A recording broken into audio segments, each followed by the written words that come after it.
Excellent. I'm really excited to be here. Thank you for having me. I'd like to tell you all about Amigo X, which is the all sky medium energy gamma ray interstellar mission. This is a mission that we recently submitted to the NASA medium range explorer call that happened this year. We're expecting to hear results from that. What they told us was no earlier than August 15th, so it could be as early as next week that we might get good news. So keep your hopes up. Most of the stuff that I'm going to talk about today is in this archive. I'm going to point up to the screen constantly. You can't see that, but it's in this archive linked here, which was just hit the archive last night. If you want to hear more about the mission, I'm happy to talk to you about it, or you can read that paper. So I want to first start off by talking about kind of why I started getting excited about MeV gamma ray astronomy. And it really stems from working on Fermilab. If you think back to what we had before Fermilab, it was this sky map. This is the E-grid all sky map above 100 MeV, which was really, really cool. It showed us a lot about the high energy gamma ray universe that we didn't know before. But now we've got 14 years of observations with Fermilab, and you can see what we get from the dramatically improved angular resolution, energy range, and sensitivity. You can really start to peer into the galactic plane and see the hundreds and thousands of point sources that are in the extragalactic sky. If you think back to what we had on CGRO, which was Compton Gamma Ray Observatory that E-grid was on, there was also COMTEL, which was an MeV instrument looking at the Compton gamma ray sky. And this is what we have from COMTEL in the 1 to 30 MeV range. And what we really want to do by building an all sky mission in the MeV range is to do for the MeV sky what Fermilab did for the high energy sky. And we did a simulation based on what we would see with Amigo X over the 30-year prime mission over the same energy range. So you can kind of see what improvements we can expect with the better sensitivity, the better angular resolution, the better localization, and the better energy range. You don't see the better energy range here, but you get a real improvement on our vision of what we could see in the MeV gap. We really want to fill this in and try to understand what's going on in the MeV sky. There's a lot of stuff going on in the MeV landscape right now. I'm going to specifically focus on Amigo X because that's what I've been focused on for the past many years to try to push that forward. But I encourage you to investigate what's going on because a lot has been happening. There's been a recent big community push for MeV missions, and there's a clear need that has been said that we need to fill this MeV gap and try to understand what's going on. The other key thing is the big push for multi-messenger. And I think hopefully by the end of this talk, you'll see that multi-messenger sources are gamma ray sources. Another really cool improvement and advance was COSY was recently selected for a small explorer mission to do spectroscopy and really understand the nucleosynthesis in our galaxy and try to uncover the source of the galactic positrons. We also had a big push before Amigo X on a probe class MeV mission called Amigo. And so if you're not confused about all the naming conventions, maybe that'll help. And that's basically Amigo X is a scaled down version of the Amigo probe mission.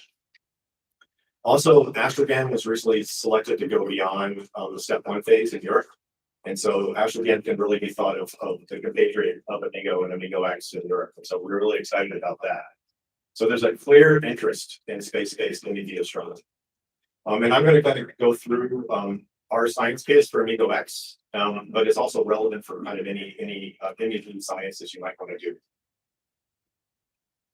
So the overview is that extreme processes that produce gravitational waves and accelerate neutrinos and cosmic rays are also producing gamma rays.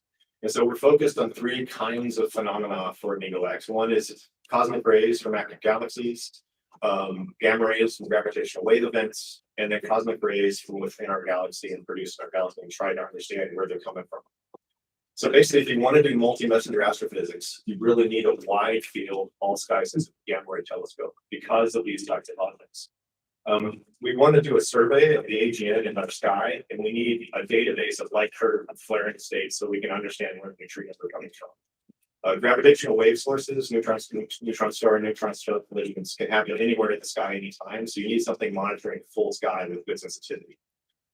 And then you really need to pinpoint the sources of cosmic rays in our galaxy, like supernova remnants, pulsar wind nebula, and pulsars. So we have three questions associated with this. One is, do supermassive black holes accelerate and produce neutrinos? We have tantalizing evidence for that, but we really want to definitively answer this question. We want to try to understand where cosmic rays are accelerated in our galaxy and really pinpoint those locations. And we want to understand how binary neutron stars are producing relativistic jets and looking at the structure of those jets. So we want to find them and we want to understand how they work. And these questions are uniquely answered by something like AmigoX. So now I'm going to step through kind of those specific science cases and show some kind of some of the key metrics that we're using to show why we can answer these questions, and then talk about some of the vital statistics for each of these about what we're going to provide. So the first is looking for neutrinos from things like TSS 0506. So on the left is a light curve showing, first of all, the Fermi lap light curve, flux versus time in the gray. And then the yellow bands are when the neutrino flares were happening. And so the key point here with Fermi was that we saw a flare in Fermi lap, coincidence with one of those neutrino events. But the other thing that happened was there was this other time when the neutrinos were coming, and Fermi lap didn't see it. But the key thing is that we had an MEV telescope like AmigoX, there's going to be a unique signature seen at that point in the MEV band that you might not see in Fermi lap. And this is because the Fermi lap photons can't escape the environment around the emission region. And so on the right is an SED showing what we might have seen with AmigoX if we were up at that time. And this is just an SED showing energy down here. That doesn't work. Showing energy versus flux. And the yellow band is a hadronic model, which shows that you have significant MEV emission during this flaring state, and it's at the lower energy. So if you look at the high energy band, which is shown in the blue points on the left, AmigoX won't see anything, but in our low energy band, you actually can see significant emission and be able to disentangle these models and understand if we're producing hadrons and neutrons, hadrons and neutrinos. The other kind of fun thing that you get when you build an MEV telescope that's detecting photons via the Compton effect is you basically get polarization for free. And so another thing we have to understand emission mechanisms in jetted AGN is our polarization studies. And so Amigo is going to have something like a minimum detectable polarization of about 25%. And if you look at polarization in the MEV range, you basically know that these proton and cascade synchrotron emission will produce significant polarization, while the leptonic models will not. And so on the right, you see that if you have a hadronic emission in certain AGN, you're going to see a very significant polarization signal, while you won't for other emission mechanisms. This is not, you can't disentangle this at the lower energies like with XP. You're going to be able to see either hadronic or a mixture is going to also produce a polarization signal. So we're going to be able to unambiguously determine if this hadronic process is going into AGN, even if we don't have neutrino emission. The other thing that we'll be able to look at is possible emission by non-jetted AGN. And so NGC, this is an example of NGC 1068, which is also another possible source of neutrinos. And if the emission is coming from the corona, if you have thermal and non-thermal emission from the corona, you expect to see a significant signal in the MEV band. Shown there on the right, you can see that the blue and the black are thermal and hadronic emission components from the corona of something like NGC 1068. And overplotted is the 3-year Amigos X sensitivity, showing that we would be able to detect something like this if it's going on, trying to determine if you have hadronic processes going on in these non-jetted AGN. So I think if you just want to kind of wrap it up in what AmigoX might be able to do, we're going to be able to detect over the 3-year prime mission over 400 blazars, and in those there's going to be about 150 flare states per year. And for about 10 of those flare states or more, we're going to be able to measure significant polarization. I don't have the underlying calculation here, but we're going to be seeing something like 80 coincidence neutrinos of ice cube over that prime mission. And for some of the bright steady state sources like 3C273 and 3C454, we're going to be able to measure polarization. And then, like in GC 1068, we should be able to see about a handful of these non-jetted and off-axis AGN to try to figure out if there's something going on in terms of thermal and non-thermal correlate emission. Switching gears to neutron star mergers. And so the key here is that the energy range of Amigo X is right in the sweet spot for gamma ray bursts, especially short gamma ray bursts. And we have really good sensitivity. So on the left is basically the number of gamma ray bursts we can expect to see versus how accurately we can localize them. And so SwiftBack, which has kind of been the workhorse for a long time, sees something like 9 short gamma ray bursts per year and localizes them really, really well. And the GVM, which detects a lot of short GRDs, about 40 per year, but we know that they have kind of their accounting instrument, and so they kind of have a wide localization region. Amigo X is going to detect something like 200 short gamma ray bursts per year, which is, and it's going to have a localization that's well matched to upcoming survey instruments. So we'll be able to really provide accurate localizations for hundreds of short GRDs for follow-up and to understanding what the host galaxies look like and find out where the emission is coming from. But we're not only going to be able to like alert the community and tell somebody that, yeah, if there's a GRD going off and there it was, we're going to actually be able to probe things like jet structure. So one thing that we saw that was seen in GW 1708-17 was that the gamma ray observations were probably off axis to the main jet, something like 20 to 30 degrees off axis. So this plot shows the luminosity distance versus the observing angle. And you can see that as you go out in observing angle, you start to only be able to see fainter and fainter GRDs. This region right here is where we expect to be able to detect joint detections between the gravitational wave observatories and Amigo X. And the ones up here are where we're only going to see GRDs by ourselves, but we won't have gravitational wave follow-up. As we start populating this region, if we start populating things out here, we're going to be probing different observing angles and start being able to tell things about jet structure and what's going on as the jets propagate out. So the kind of key takeaways from, in terms of numbers from the GRD observation of Amigo X is, first of all, we're going to provide rapid localizations for follow-up for about 200 plus short GRDs per year, with about 400 times smaller uncertainties than Fermi GVM. Within that, there's going to be about 80 with some large error bars, gravitational wave events within our field of view. And then hopefully we'll see something like 3, 6, or 30 of those with Amigo X that are joined with gravitational wave detectors, depending upon what I just talked about with the jet structure and how we'll be able to actually see these. In addition to that, we're going to see hundreds of neutron star black hole mergers, which we'll be able to see if these actually emit gamma. Finally, the third leg is our galactic sources. So this is one of the really cool plots showing the SED of IC443 with the Fermi Lab observation, which measured the pion bump really well to show that there was hadronic processes going on in IC443. we've overplotted the Amigo X sensitivity for 3 years, and you can see that the Amigo X sensitivity is well aligned with exactly where the pion bump is around 70 MeV.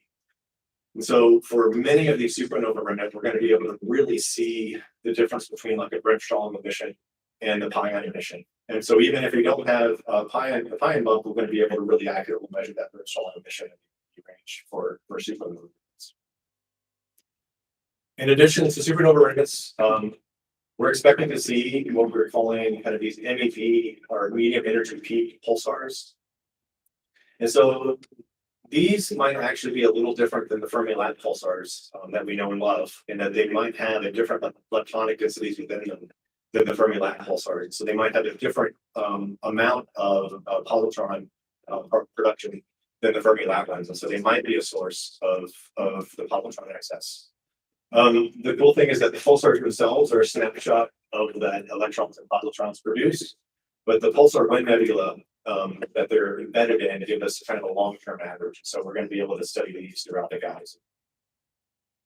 So in terms of galactic sources, Amigo X is going to provide a detailed spectral study of supernova remnants with a PSF that's better than Fermi lattice 60 MeV. We don't have as good sensitivity at Fermi lattice, the low energy, especially in a 3-year observation campaign, but we have a better PSF there.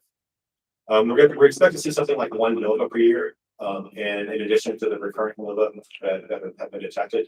And we're going to see something like 15 plus of these medium energy gamma ray peak pulsars. We expect to do something like phase resolve studies of something like 5 of these, and then a subset of those will be able to detect polarization from. And then, like I said, we're going to be able to measure the electron-positron content of about 10 pulsar wind nebula. So that's the basic science, the 3 science legs of Amigo X that we're aiming for. But in the middle of writing our proposal, about I think a month before we submitted, the Astro 2020 Tidal came out, and so we were expecting this to happen relatively soon, and we were kind of sitting on pins and needles, wondering what it might say and might tank our proposal. But we think it really spoke well about the science that we want to do with the NDD band. Specifically, 2 parts of the Astro 2020 Decade spoke to things that Amigo X is going to really make. One was new messengers and new physics.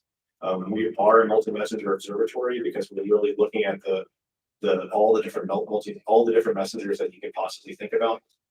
Maybe not, but a lot of them. So we're also interested in doing unveiling the drivers of galaxy growth. So one of the things that's really cool with the 400 AGN that we'll see with it is that a lot of them are high redshift, and we're going to be able to look at how these AGN are being or evolving over cosmic time. Also, it was stated that one of the highest priorities to do for NASA in the next decade is to do a small or medium scale mission that's focused on multi-messenger time domain, which Amigo X would be very, very good at.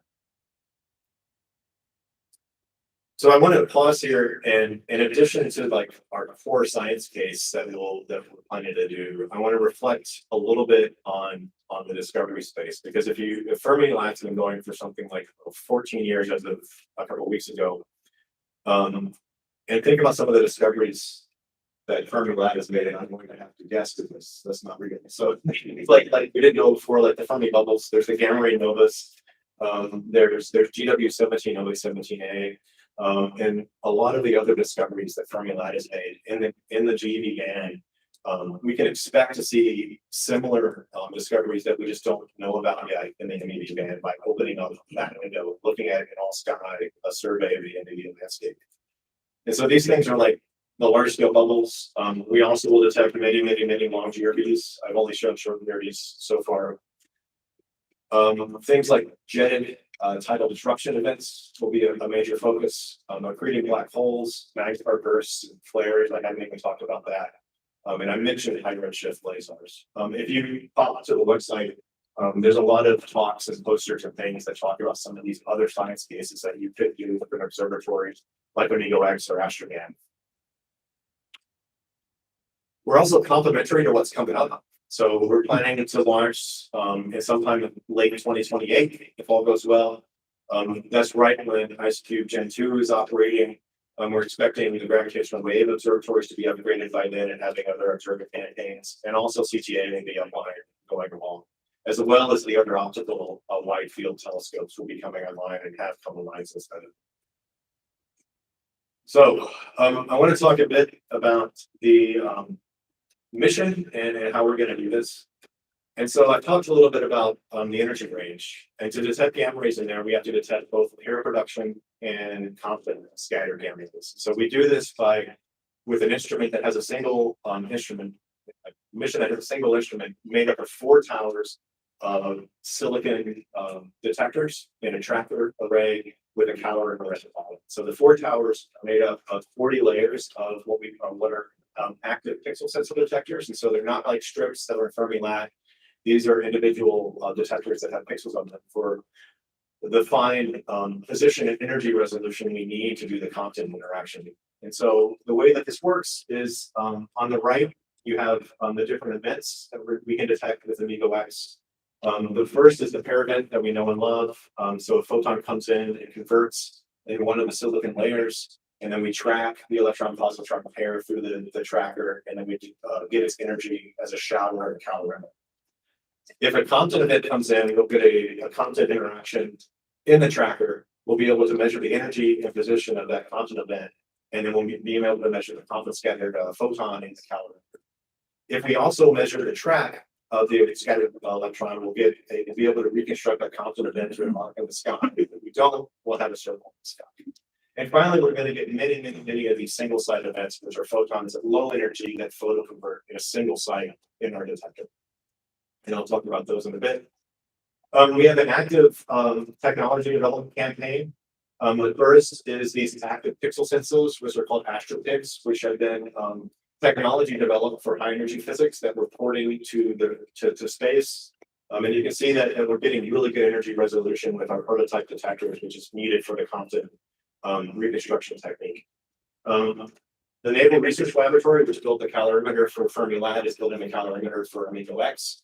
The main difference here is we're using silicon photon multipliers instead of the avalanche photodiodes for the readout, with a dual gain system so that we can increase the dynamic range and reduce our oversaturation. So on the left is the effective area for the different types of events that I talked about. You can see the real improvement that you get for including single site events at the lowest energy. We're not going to have these events all the time. We're only going to get these about 100 seconds around triggered events. But what that means is it really dramatically improves the number of short GRBs and GRBs we can detect.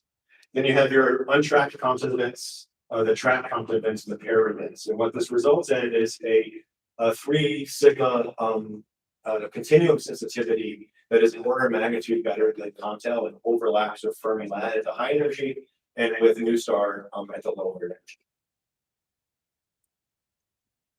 I'm going to pause a little bit and talk about the single site events because I think they're really cool. And so, like I said, these are just single photoelectric effect interactions and single sites in our detector. And so it dramatically improves the effective area because we get lots and lots of these photons all the time. We can't reconstruct them because they're just a single hit. We don't have any focusing or any way to reconstruct those events. But what we can do is we can look at our detector like a counting instrument like GVN and look at how the shadowing of all the other detectors causes events to look different depending upon where the GRB happens in our detector. So if a GRB came in from the top, you'll see something like on the left, and if a GRB came in from the side, you'll see something on the right. And these are different enough that we can do a likelihood analysis and figure out a localization on the sky for where that GRB came from. And like I said, this dramatically improves the number of GRBs we can detect. This is the expected number of GRBs versus the detection threshold. If we just have the untracked Compton, it's the orange line, but by adding in these single site events, we get many more GRBs. And we can localize them pretty well. Oh, the statistical localization area is shown on the right plot versus the plus. And you can see that where GRB 17 is, we would see something like a 1 degree containment, 90-degree containment radius, which really helps people find out where this GRB came. And finally, in terms of mission, we're going to be launching in low orbit. We're trying to get as low inclination as possible to reduce the gamma ray backgrounds. We're in a similar orbit plan as Fermi, where every orbit we look up and then look down and look at the northern sky and the southern sky. So we map out the whole sky every 24 hours. So you get a pretty good exposure over the whole sky to look for transients. And then over the life of the mission, you can get really good continuous sets. Just to highlight the localization accuracy, this is simulated GRB 1708-17A. Shown on the left is the LIGO contours and the Fermi GBM contours. And if you zoom in, this red is what Amigo X would have been able to localize GRB 1708-17A. So I just want to finish by really highlighting all the people that worked on the proposal and will be working on the mission once they tell us we've been accepted next week. We worked really hard on trying to build the team. We actually wrote the whole proposal during the COVID pandemic, which was a fun experience. There was lots of Zoom meetings. And I just want to thank all the folks, a lot of them are in this room as well, that worked on this proposal, got this mission going.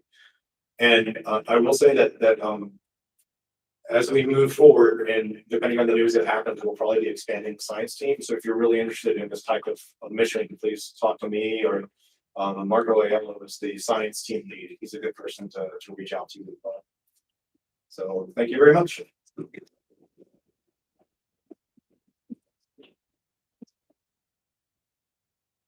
Thanks very much.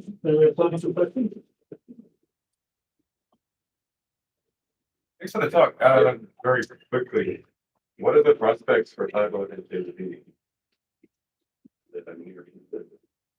Yeah, so our let me up over here. I briefly went over that slide. So our energy resolution at 1 MeV is about 5%. So we're going to be able to map the 511 in the Cherenkov galaxy. But I think COSY is just going to nail that. And so you should think of COSY as the spectroscopy mission is going to nail questions like that. Well, we'll have some spectroscopy, but not. It's not the focus of this mission.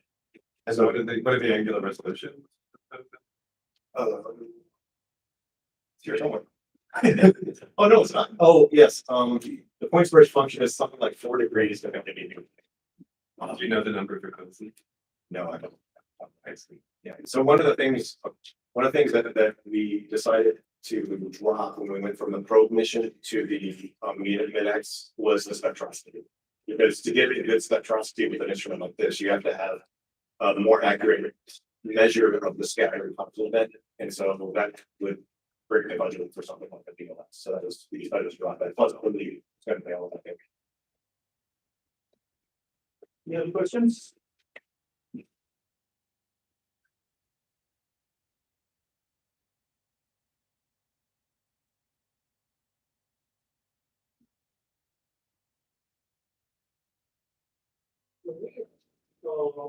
Galactic sources of again, Cherenkov is the target of the things.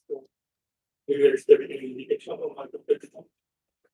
Yeah, I would expect to see microquasars. I think that might have been one of the other sources I listed on the discovery, and so I would expect to see microquasars, especially at the low energy end. I'm trying to think. There might be a poster or something about that on our website, but I can't remember. Yeah. Okay. Any more questions? If not, let's thank you, Jeremy, once again.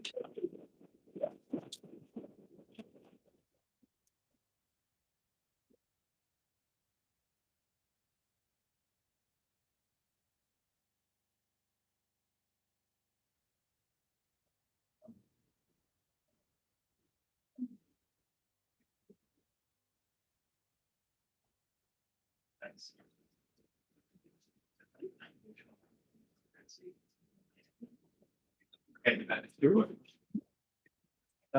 Next up is Lars, who's going to tell us about galactic gamma ray. Okay. Yeah, so my name is Lars Mohrmann. I'd like to thank the organizer for the opportunity to speak. The invitation was to speak about measurements of galactic gamma ray sources imaging atmospheric Cherenkov telescopes. So that sounds rather general, you know. But then the additional information was that it's not supposed to be uniform. That's the challenge. So what I'll do is I'll start out by the general, and then take the opportunity to talk about 2 projects that I've been involved in myself recently as a member of the HAS collaboration, and that concerns the massive star cluster one, which you can see on the left here, and the gamma ray source S819193. But I think these are not only interesting from an astrophysical point of view, but they're also good showcases for what can be challenging about measuring galactic gamma ray sources with ambient atmospheric Cherenkov telescopes. And I'll try to highlight that as well. And in the end, I'll try to mention a couple of other highlights from the field. Okay, so how do imaging atmospheric Cherenkov telescopes work? If you know that. When a gamma ray enters the atmosphere, it launches a particle shower. Particles in that ash shower emit Cherenkov light. If you place the telescope with a big mirror and in the light pool of that Cherenkov light, you can reflect the Cherenkov light onto a camera and take a snapshot of the ash shower, which may look like that. And then lets you reconstruct the properties of the primary gamma ray. Disadvantages of this approach are that you have a limited duty cycle because it only lets when it's dark, and these telescopes have a limited field of view of a couple of degrees on the sky. The advantages are that you can get to relatively low energies, or 100 GeV or so, and this is really a crucial point when it comes to galactic sources. ICTs provide a really good angular resolution of better than 1 degree at a TeV. So what are the current experiments using this approach? There's 3 major arrays of ICTs that are currently running, and those are pictured here. So first we have HESS, which I'm personally working on.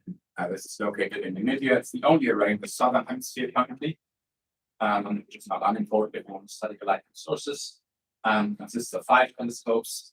And then in the north, we have MAGIC, consisting of 2 telescopes, which is in Mohrmann, and then Vieregg in Arizona, US, consisting of 4 telescopes. And then the big project that we have on the horizon is the Cherenkov telescope array, or CTA, which will work by the same principle, just with a lot more telescopes. And it will be built on 2 sites on both hemispheres to cover the entire sky. What you can see here is a rendering of what the northern site is supposed to look like. It's will be built on La Palma too, and initially consists of 13 telescopes on 2 different sites. And in fact, the first one of these exists already. So this is the large size telescope, or LSP-1. So that's already operating and taking data. And then on the southern side, we have an array built in Paranal, Chile, consisting of even more telescopes in the initial configuration, including around 50, spread over an even larger area. And just to give you a flavor of what CTA will be able to do in terms of galactic sources, this is a simulated image of how CTA will view the galactic plane. And so you can see, we can really expect CTA to discover a wealth of sources in the galaxy. So what then are the challenges when it comes to measuring galactic gamma ray sources specifically with ICTs? And I think this can be boiled down to 2 major points. First one is, as I said already, ICTs have a limited field of view of typically 2 degrees radius or so. And galactic sources usually appear extended, and some of them very much so. And so that can be a problem, for instance, when it comes to estimating your background. I'll come back to that one bit later. Also, there is diffuse galactic gamma ray emission, and I'm showing that in the plot on the top right. Diffuse emission in the galactic center, but really we expect this diffuse emission to be there along the entire galactic plane. It's not easy to estimate, and so that's an irreducible background for us. And then the second challenge I've titled here complex source structure or source confusion. So yeah, but galactic sources can be complex in morphology, so they could easily model them with just with this or a Gaussian. There could be multiple source components, or it would also connect with that we have different sources that just overlap spatially. I'm just showing you as an example this region of SJ 1845, the lower bright source there, and SJ 1826, which is on top. And really, if you want to learn something about either of these sources, you need to understand both of them and to model both of them. I'd like to add 2 points here. So first of all instruments, because ICTs have a really good angular resolution, they're still best equipped to tackle that challenge. And if we look ahead into the future, CTA telescopes will have larger fields of view, and CTA will provide an even better angular resolution. So that's good prospects when it comes to checking these challenges. Okay, so with that, I would then like to come to the first project. I'd like to talk about it in a bit more detail. The paper about this is out already, and then you can find it at the archive at that link in the top right corner. So what I show here is a flux map, and I'll point out to you what we're seeing here. So first of all, in the center here where the black star is, this is Vestland 1. Vestron 1 is a massive young stellar cluster. Total mass is about 10 to the 5 solar masses, and that's concentrated in a really small region of a couple of parsecs. And then around that, we see that pretty extended gamma ray emission region. We call that SJ 1646. This has a diameter of almost 2 degrees. So at the assumed distance to the cluster, that's 140 parsecs. So this is much more extended than the stellar cluster itself. But we think the emission is associated to that cluster. So why is that interesting? Giovanni already talked about this in his presentation on Tuesday. Massive stellar clusters have recently been proposed to be a major contributors to the flux of galactic cosmic rays, as opposed to the long-standing paradigm that it's isolated supernova remnants. This is just one of the papers that has pushed this specifically. And Vestron 1 happens to be the most massive known young stellar cluster in the Milky Way, so it's worth investigating. Before I get to the results in more detail, just one small excursion. I'd like to say a few words about how we treat the residual cosmic ray background in this case. So when I say residual background, I mean cosmic ray induced events that remain after our selection cuts. And the traditional way of dealing with that is to estimate it from background regions in your field of view where there are no sources. So that would be the red region CM. You determine your background at that, and then you compare that to what you have one region which is encompassing your source. So let's see how we could apply that to our case at hand. This shows a significance map of the larger region around Vestron 1. So you can see again in blue here, this is SJ 1646. There's a couple of other sources nearby. And so now, if we want to estimate the background, we need to exclude everything where there is gamma ray emission. So that essentially everything that's inside that black line, we can't use to estimate background. So now the problem is the following. This is about how large the typical ICT field of view is. So that's 4 degrees in diameter. And so you can see there's really not much left to estimate your background from. So this approach doesn't really work here. So what we need to do instead is we need to use a model to do a background. And that can be derived, for instance, from archival observations that we've taken. The challenge in doing that is that you really need to find a good match in terms of observation conditions. So you need to find observations with a similar zenith angle, similar optical throughput of your telescope, similar atmospheric conditions, and so on. It's not straightforward to do this, but it can be done, and this is the approach that we took in this case.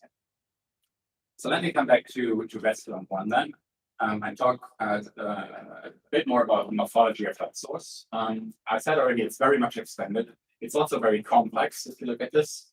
The emission is not peaked where the stellar cluster is, that's where the star is.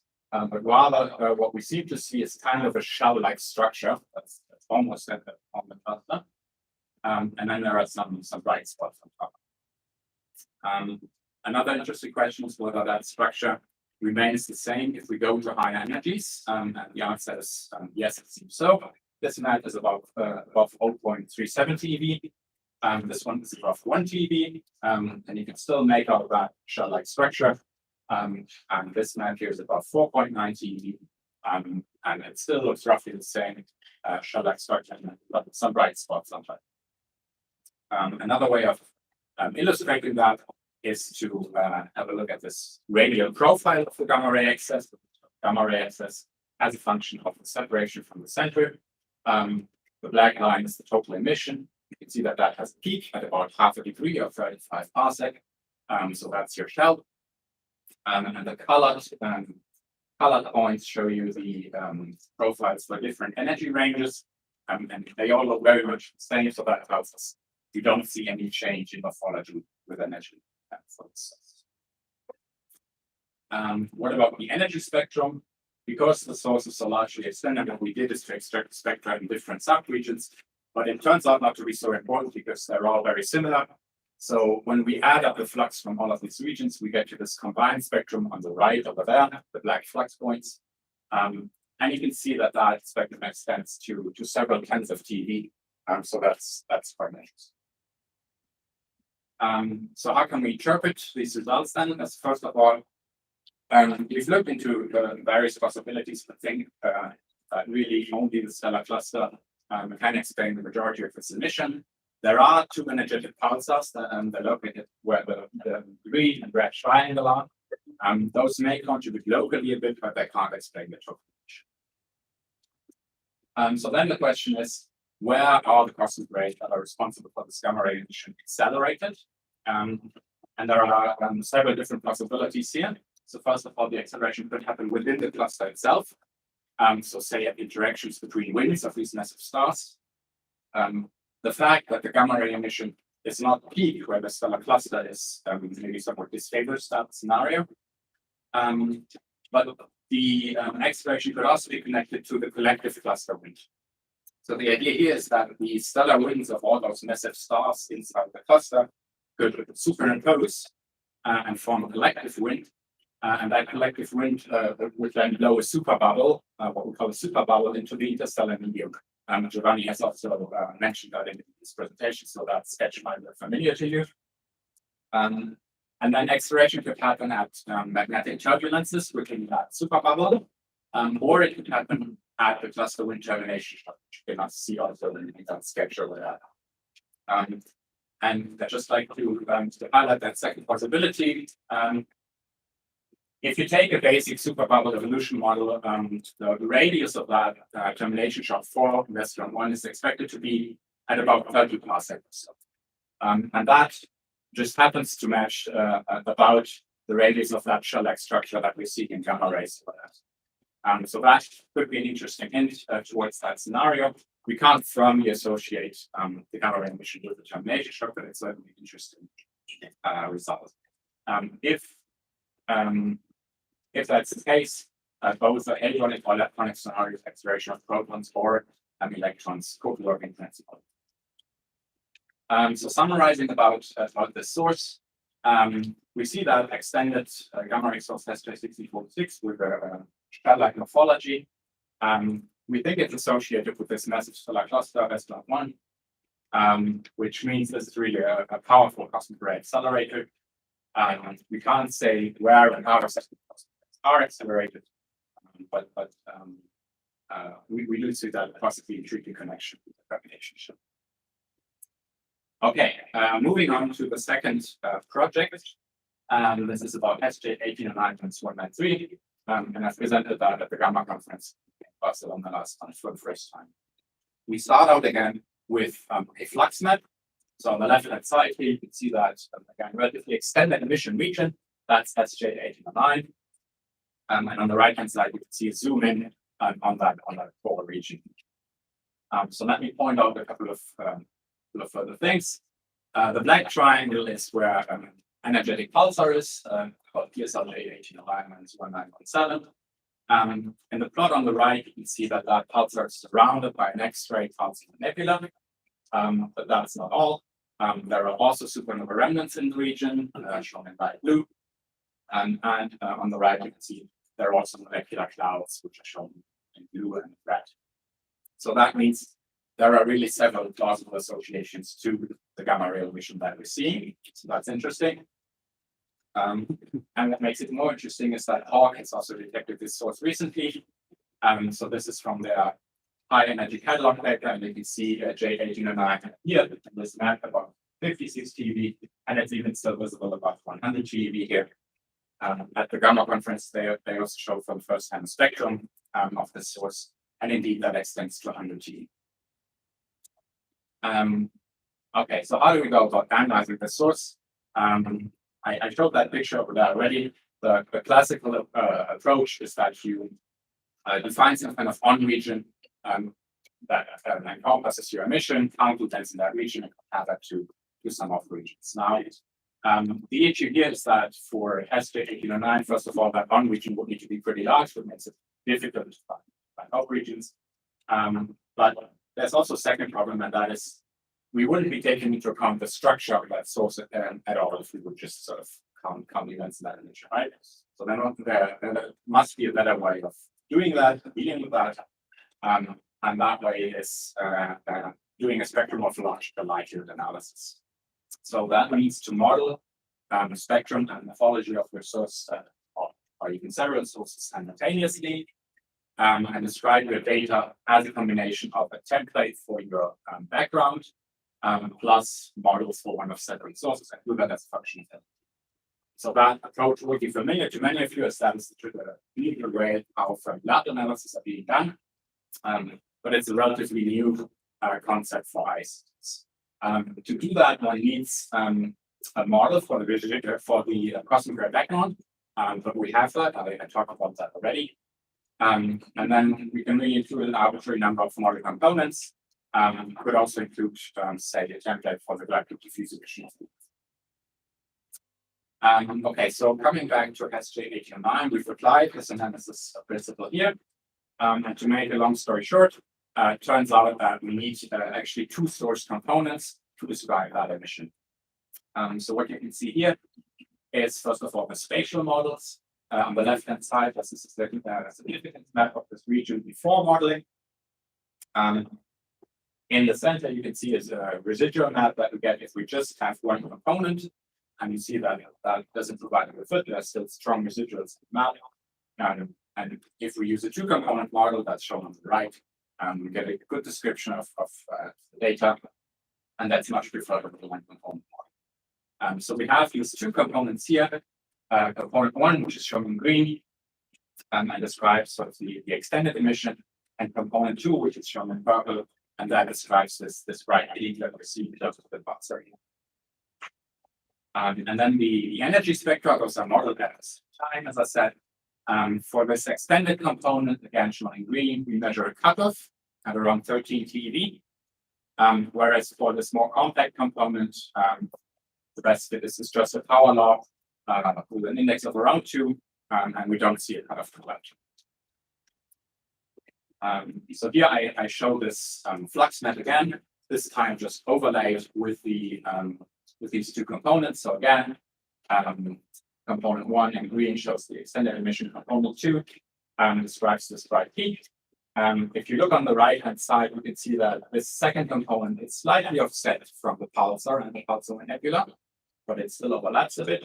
But it also coincides with the shell of the supernova remnant there, and the molecular clouds. Okay, so the nice thing about having been able to disentangle or resolve the emission into two distinct components is that we can now speculate about the origin of these two individually. So let's start with this extended component. And here, our hypothesis is that this is a halo of old electrons. So we can look, for instance, at the extent of that component. Assume those electrons started diffusing something like 20 years ago. That's about the age of the system. And compute what we expect in terms of the size of that component. And compare that to what we measure. And that's shown in this plot here. This is the size of this component as a function of the gamma ray energy. The black points is what we measure.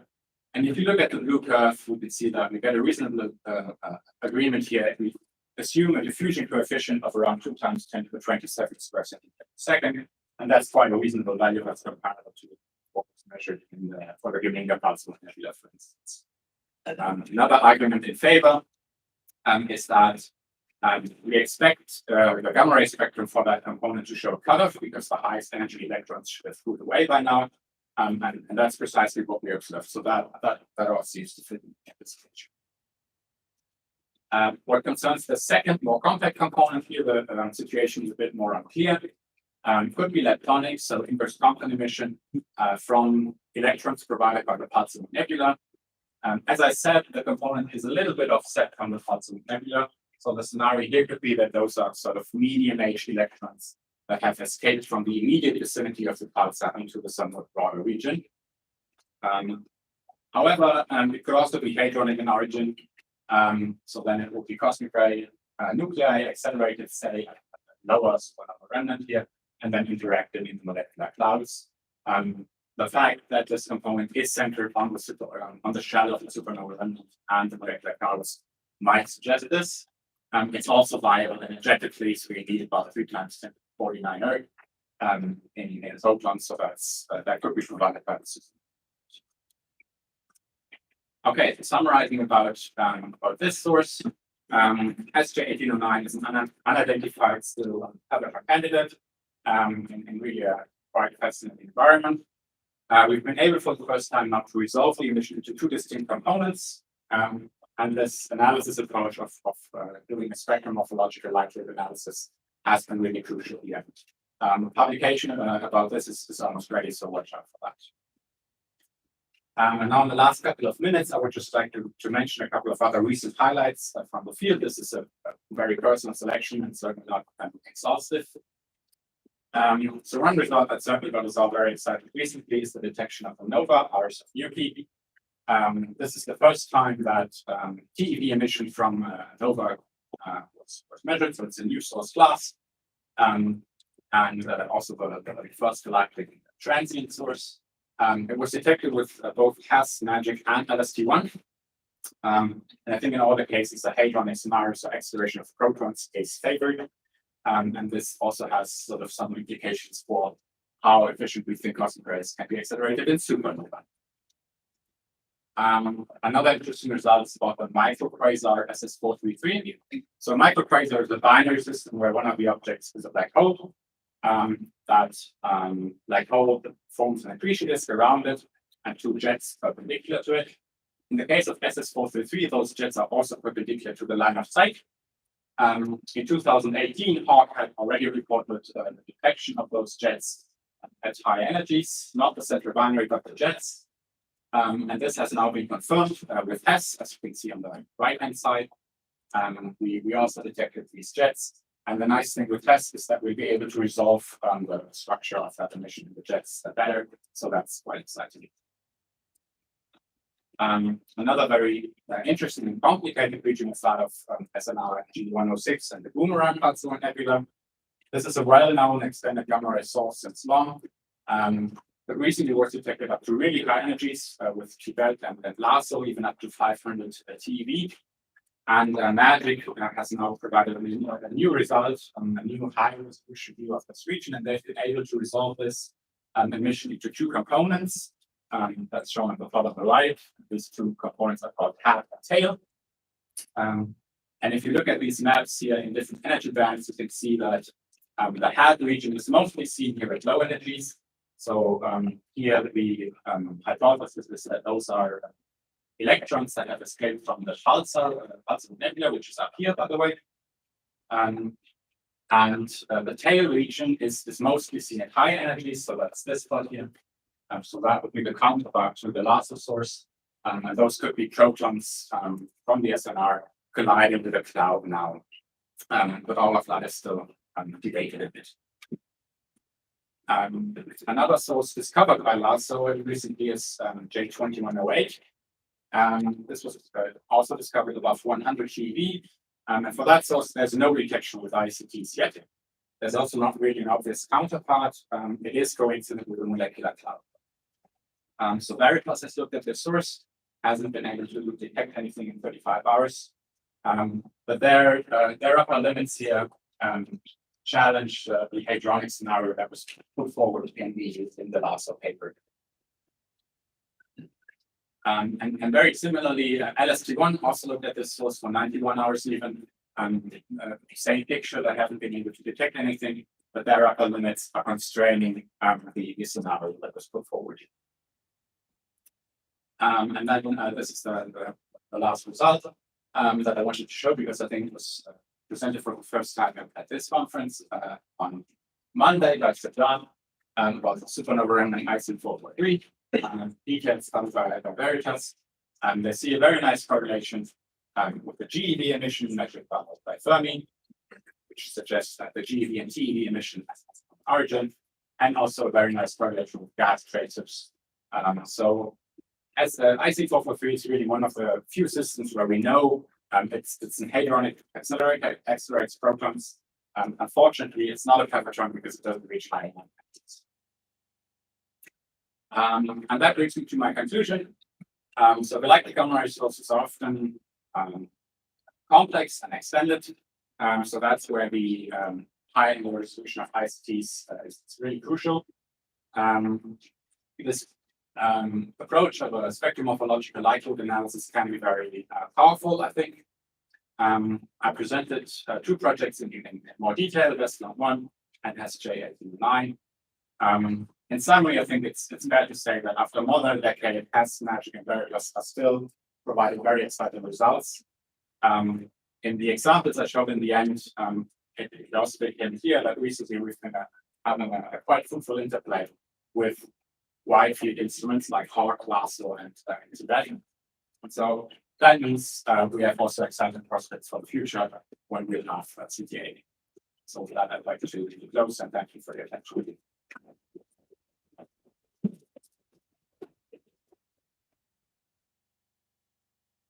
So we have time for some questions.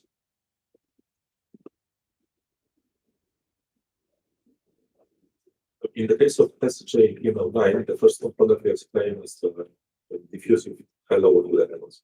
So of course the diffusion can be direction dependent, but in this case it looks quite extreme, but we have a very low ellipticity of the emission. Can you explain if there's some simple explanation why it's so extreme in this case? Well, I don't have a simple explanation. It seems rather asymmetric. I guess but the density of the medium doesn't need to be so homogeneous. So that could be one explanation. It is aligned sort of a little bit with the direction of the galactic plane. But yeah, other than that, I don't really have a good explanation. Questions? Just a question. Always on this source, have you estimated the amount of energy that you need in electrons that you produce Large information? Second question on Western 1. Can you say something more about the gas distribution of the ring? Yeah, so on SJ1809, we have estimated the energy of electrons. I don't have the number in my head right now, but I'm going to repeat the big talk. But it's certainly viable for that purpose. About the gas maps for Vestland 1, let me see. I have that in my backup slides. Just need to find it. So if you look at that, of course, so that's one of the ways to tell whether it's hadronic scenario or not.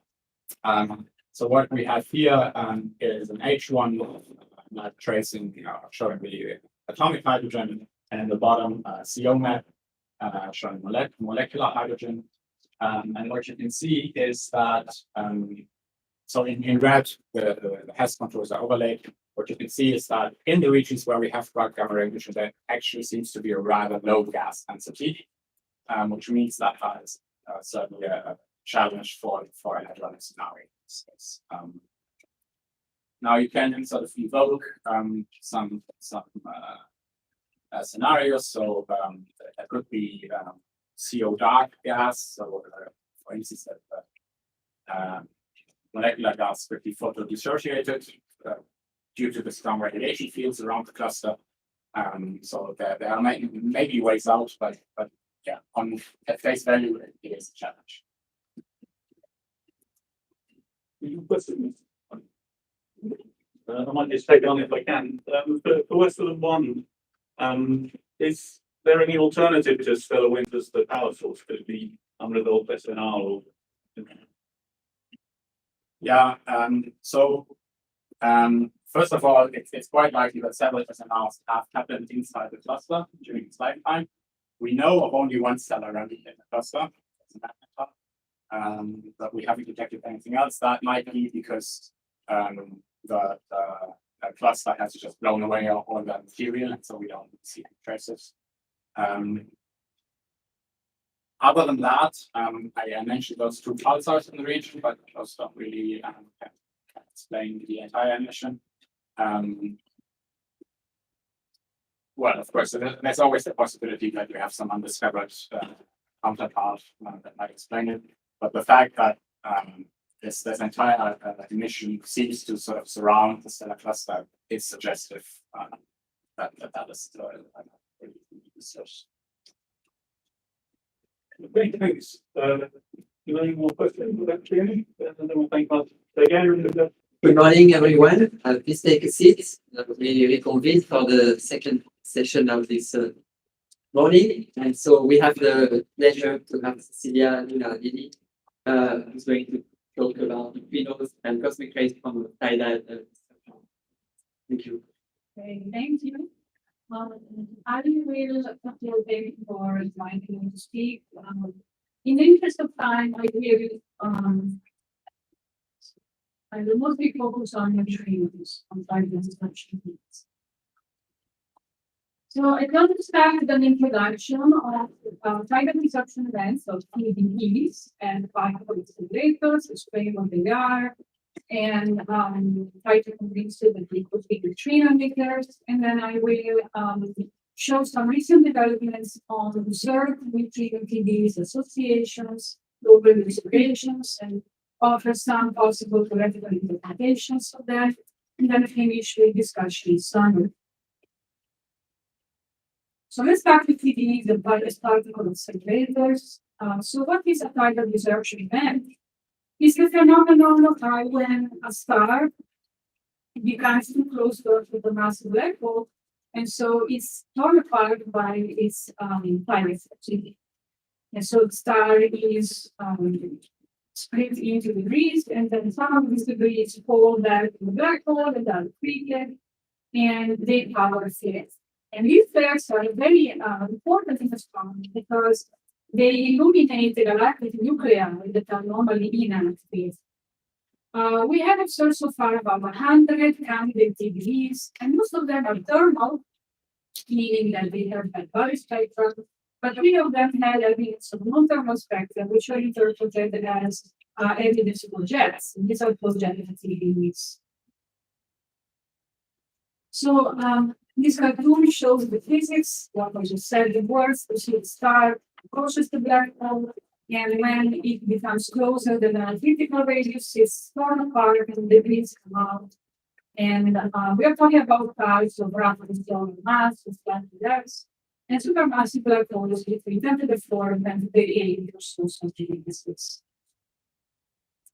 So we expect the flare to be powered by the mass accretion rate, and the flare should fade when the mass accretion rate drops below the Eddington luminosity, and that offers a rough criteria for the duration of this force, which goes from a few months to a few years. So after so many observations, we have a detailed picture of how a TDE should look like after the eruption has happened. Of course, there should be a black hole at the center and an accretion disk emitting an optical UV rays. But there could be other elements as well. There could be a jet, there could be a hot corona near the accretion disk, there could be streaming colliding streams of matter, and there could be a semi-relativistic outflow, and even a dust. In this cartoon, you see distances in log scale ranging from 10 to the 12 to 10 to the 17 centimeters. Now, I want to spend a few words on the dust techno because not everybody is familiar with it. This is due to dust absorbing optical and X-rays and re-emitting in infrared. So you see from the geometry of this phenomenon that the infrared photon should be a time delay compared to the delay in an optical UV and X-rays coming directly from the accretion disk. Not too long ago, TDEs were proposed as cosmic ray accelerators because they need the necessary rough conditions for total acceleration, which is the Hiller's condition, which is also shown graphically here. This condition says that in order to have protons accelerated to ultra high energies, the product of the size of the object, of the emitter, and the magnetic field should be on this line. So the product should be a constant and lie in this line here. And you see TDs are on the line for reasonable choice parameters. It's a light in the region. So where exactly in a TD protons can be accelerated? It's an open question. They could be accelerated in pretty much any of the elements you've seen in the previous slide through a variety of mechanisms. The jet, the corona, the accretion disk, colliding streams, all these are viable options right now. So I will not elaborate on this, but I go directly to the point that if you have anywhere you have accelerated protons to ultra high energies, you should have neutrinos as a result of proton-photon or proton-proton scattering, producing ions, and then the ions cascade out to neutrinos. There have been several neutrino TD models developed over time, and they reflect a variety of acceleration scenarios that have been proposed. So in this plot here, you see neutrino fluences predicted for core models, namely acceleration in a corona or the so-called REF mechanism, and also models for production is further out, like a given clean or a given jet. So this is just for illustration. And if you're curious, there is a list of references here. Let me talk about the observed neutrino TD associations. So we have three neutrinos detected at IceCube that have been found to be time and space coincidence with TDs. And these are the result of real-time IceCube alerts that were followed up by several instruments like ZTF, Swift, Zeta, Neowise, and a few more. And these follow-ups delivered an impressive amount of data, very detailed. We have light curves in several wavelengths, and we have spectral time-dependent spectra observed. And so this data put us in the position to attempt a unified multi-messenger interpretation of these observations, where you could take the approach of taking the observed photon fluxes as input for your neutrino calculation, produce a predicted neutrino flux, and see if it matches the observed neutrinos. So again, references, and also the likely highlight on the science talk this afternoon, showing the touching the subject. This slide is just for visual, taking visually to have an idea of the level of details that we have. This is one of the tidal perception events considered for coincidence with neutrinos. It's called the 2019 FDR. And you see at the bottom light curves in several wavelengths. Each marker is a different wavelength. And then in the top row, you see.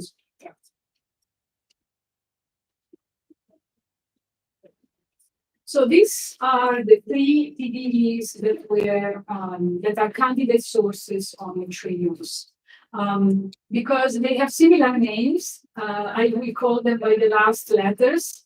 The DSG is the first, FDR is the second, and then we have what you see here are light curves. The smaller markers are optical UV, and the bigger markers are infrared. And the coincident neutrinos are marked by the vertical line. So that's the arrival time of the neutrinos. And if you look at this, your mind will start looking for patterns. So what do these three objects have in common? And you can probably spot something pretty clear, that the neutrinos were all detected far beyond the optical UV time, between 5 and 10 months later. And then for the experts here, you may notice that the dust echo is particularly bright and unusually bright. And then, unfortunately, I'm not showing here X-ray observations. There are these TDs that were observed in X-rays, and that's also uncommon. So they are uncommonly bright in this.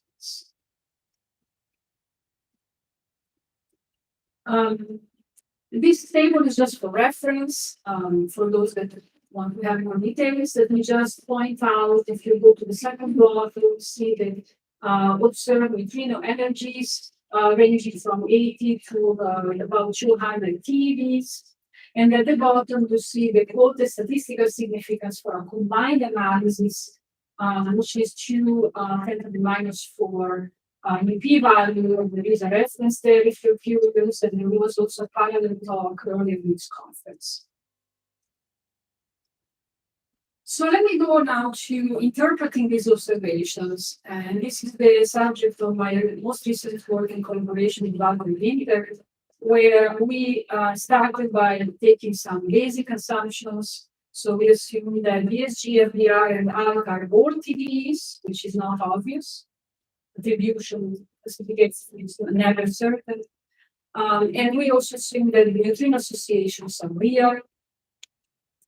And we wanted to interpret them with an underlying mechanism. So we assume that the same neutrino production mechanism explains all of them, and is dominated by p-gamma interaction, even though we also include PP. So the spirit of our work was what I mentioned before. We take information from the optical UV and X-rays and infrared observations, and we predict neutrino light curves and fluences, and we check if the results are consistent with the neutrino observations, namely the neutrino energy and arrival time.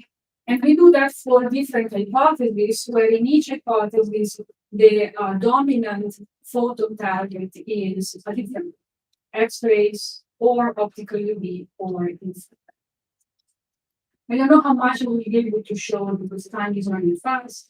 Let me just give some basic technicalities of what we had to assume. We had to assume something for the emitted photoluminosities, because absorption and propagation effects are an issue. So for the infrared, we use the data from the dust echo plus model that we developed. For the X-ray light curve, we assume that it's constant or slowly decaying, which is theoretically justified and also consistent with observations if we assume a certain amount of absorption and propagation effects. For the optical UV luminosity, we had the time profile, but we needed the normalization before absorption, and that was inferred from the dust echo.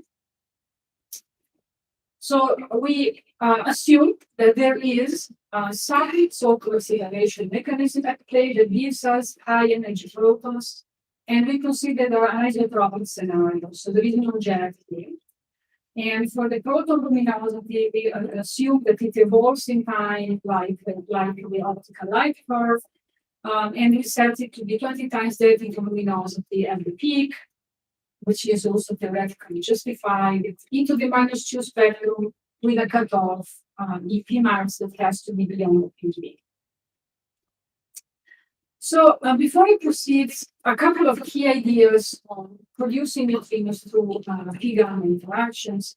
This interaction is dominated by the delta resonance, and as such, there is a condition for the resonance to be met, which is the product of the photon and proton energies has to be roughly equal to constant. So this means that if you have a photon spectrum and you lower the temperature, in order to hit the resonance, you need to increase the proton energies. And so the demand on the EP max, the value of EP max is high for the temperature. And roughly speaking, a neutrino inherits a few percent of the parent proton energy. And so pushing proton energies to higher values means that the resulting neutrino spectrum will also be more energetic. The second point I want to make is that we did our calculations numerically using a cascade code, which basically solves the differential equation. The equation you see written here, there is this is the evolution of particle number densities, and there are injection cooling and escape curves. So if you want to produce neutrinos efficiently, the p-gamma interaction has to be more efficient than the escape of protons from the system, which will give to free spinning or diffuse. So here is the first scenario. Let's assume that X-rays are the dominant target for T-gamma interaction. This is best realized in the way illustrated in this cartoon. So this is a zoom in of the other cartoon you've seen before. We see the accretion disk in dark blue, the outflow in light blue, and the dust in gray.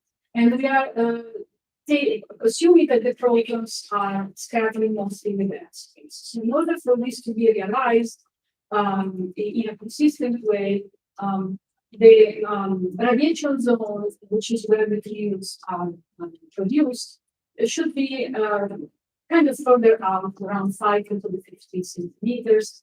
And if we take the observed X-ray temperatures of 60 to 200 dBs, this translates into a requirement of minimax of P at least 5 dBs, which is the value we take. Now, we checked that this setup is actually synced to T-gamma interactions, which could be a problem, but it's not, because the system is calorimetric. For reasonable values of the magnetic field, the protons gyrate and stay confined over a long period of time. And so the initial proton density builds up over hundreds of days. So I'm jumping to results here. These figures are complicated, but I can tell you what to look at. Look at the green dot dashed line in the top plot. And in both plots, you should look at the neutrino results, which are the solid pink line. So the top plot is luminosities. To see the resulting neutrino luminosity curve is fairly flat, which is consistent with the neutrino observed neutrino time delay. And that's because of the proton accumulation I just mentioned. So this curve basically tracks the dot dashed line, which is the effective calorimetric proton luminosity. If you look at the bottom, that's the energy spectrum. It's well consistent with the detected neutrino energy, which is marked by the arrow. The problem here is that the predicted number of events at high speed is low. That's the number in the bottom plot, 0.08.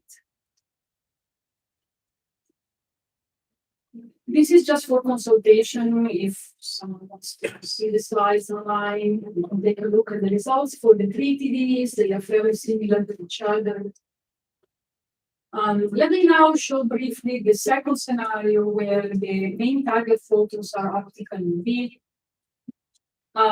Here, where the radiation zone is not so critical, it can be, for simplicity, we take it to be close to the optical UV photosphere. One of the key points here is that the optical UV temperature is much lower than X-rays, and that pushes the maximum photon energy to higher values, about at least 100 PeVs. Now, for this setup, the system is thick to T-gamma interactions.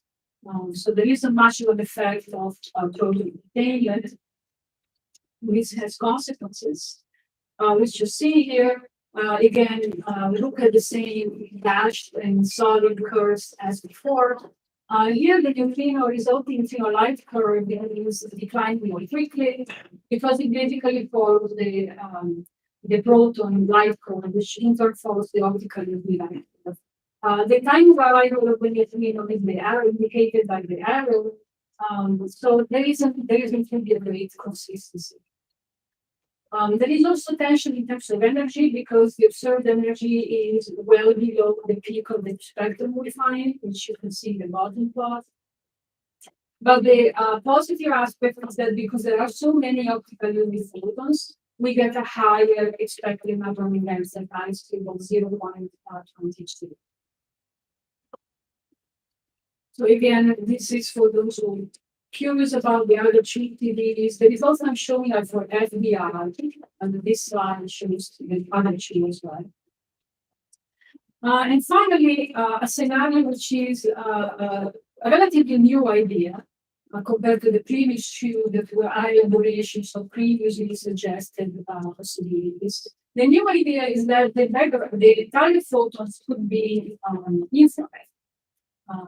because we have the dust staple. So if we have the radiation zone close to the dust staple, protons, so the idea is that protons scatter off the infrared photons coming from the dust and produce neutrinos that way. This scenario has even lower temperature. In the infrared range, 0.15 eV or so, according to the data, that pushes TP max to even higher values. And we checked that this setup corresponds to a very thick system with moderately, which is only moderately colorimetric. Was kind of in between the previous two.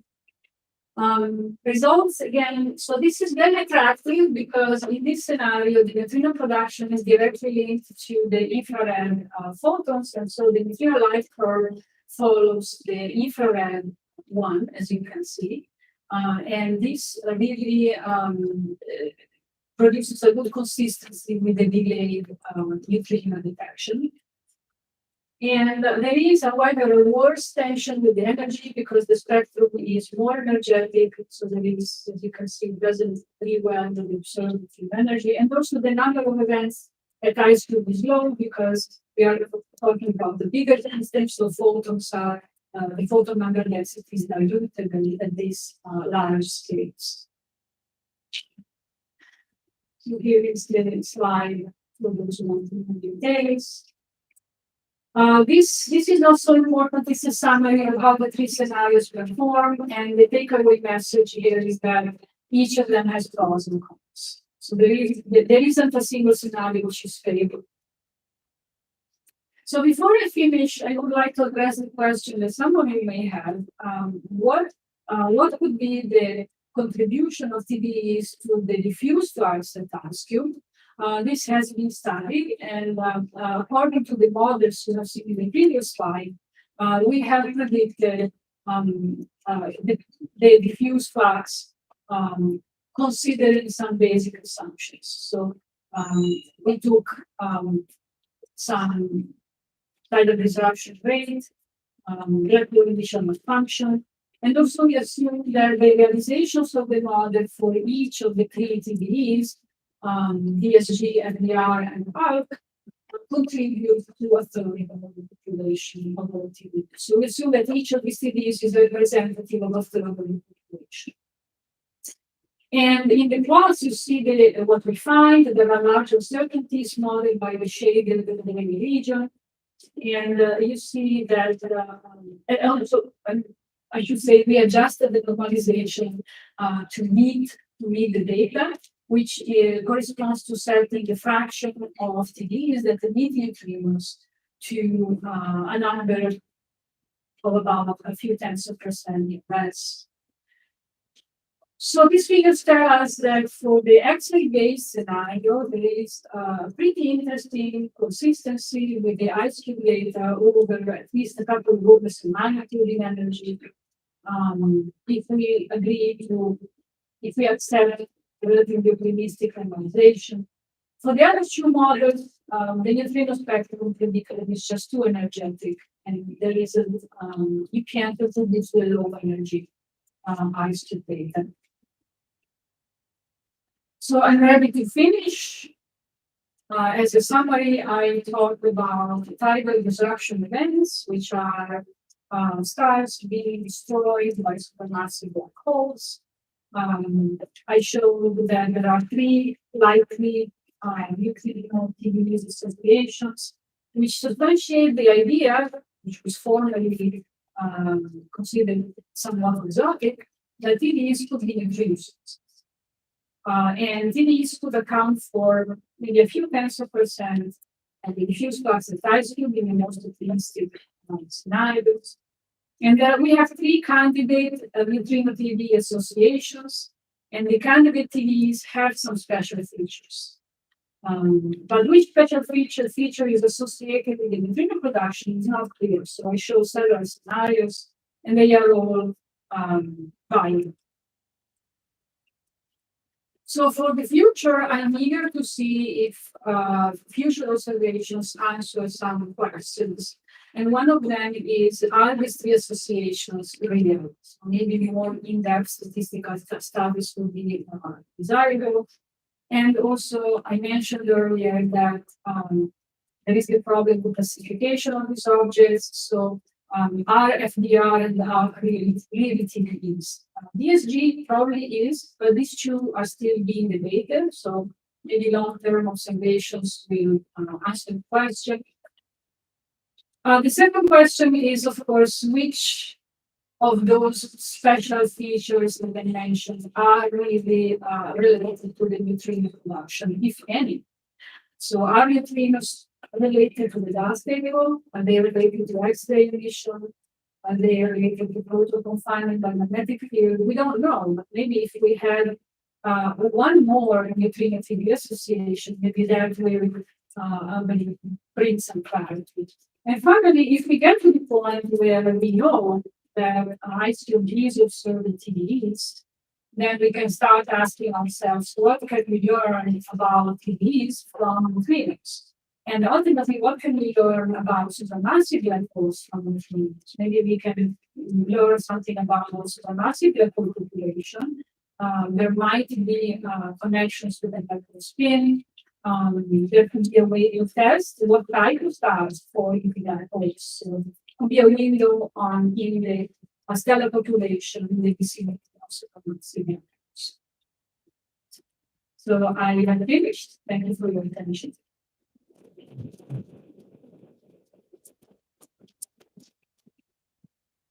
Thank you very much. We appreciate this.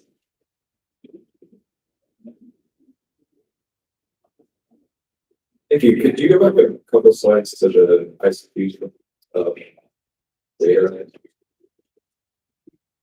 Yeah, this one. So are these two scenarios exclusive, or is it? I'm sorry I misunderstood, but it seems like a combination of these two things is back in the Yes, that's a good point. I think the question is whether we could have some TVs that are more X-ray dominated and some TVs that are more infrared dominated. In principle, it's possible. We didn't really produce predictions for that scenario for simplicity, but in principle, it's possible. And in fact, it might be interesting to take a look at that. So just to clarify, for these figures, we assume that the mechanism is the same for all TVs, and it's just realized slightly differently because some TVs have different TVs have different molecular masses, maybe the star mass is different, so there is a variability due to that, but we assume that the mechanism is the same. But your point is valid, could be a mix. So you seem to take those scenarios in which the predicted number of neutrinos is around 1. But for example, when you have the predicted number of point away, you still have 7% chance that you get a single neutrino event. And taking into account that for every PDE with one neutrino around the star, you also have a bunch of other PDEs without neutrino. I would say that it is probably more realistic situation you should expect. Another thing that I wonder is you should get also production of gamma rays in your model. And since those events and also the neutrino emission seems to last for 100 days, it should be very easy to pinpoint with any of the ICTs. So are the observations in this energy range consistent with the model? Right. So there are no observations in gamma rays. And it's difficult to claim consistency because there could be a lot of effects at play. The gamma rays to be absorbed by the intervening medium. There could be some. I'm not aware of how well these objects are monitored by gamma ray surveys, but certainly there is the open question of why we are going to serve the gamma rays. That means monitoring all the time, and in this energy range there should be no absorption. Maybe some in this when you have the X-ray model, maybe some, but still at least some of the models we should be able to pinpoint with this. This is something that we should probably look at more closely. One possibility to explain the lack of observations of gamma rays would be to consider the production mechanism might have some meaning. So one possibility is that the protons would come from a jet, which leaks, some sort of leaky jet. And so that would give us protons that are quasi-isotropic, but it could happen that the gamma rays are still beam.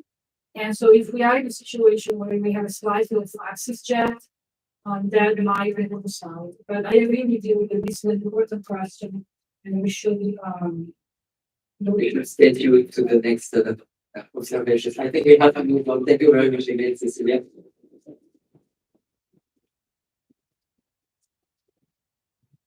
And so our next speaker is Gabriel Orebi. I hope I pronounced correctly, not sure. And she's going to talk about precision of neutrino measurements with the liquid scintillators.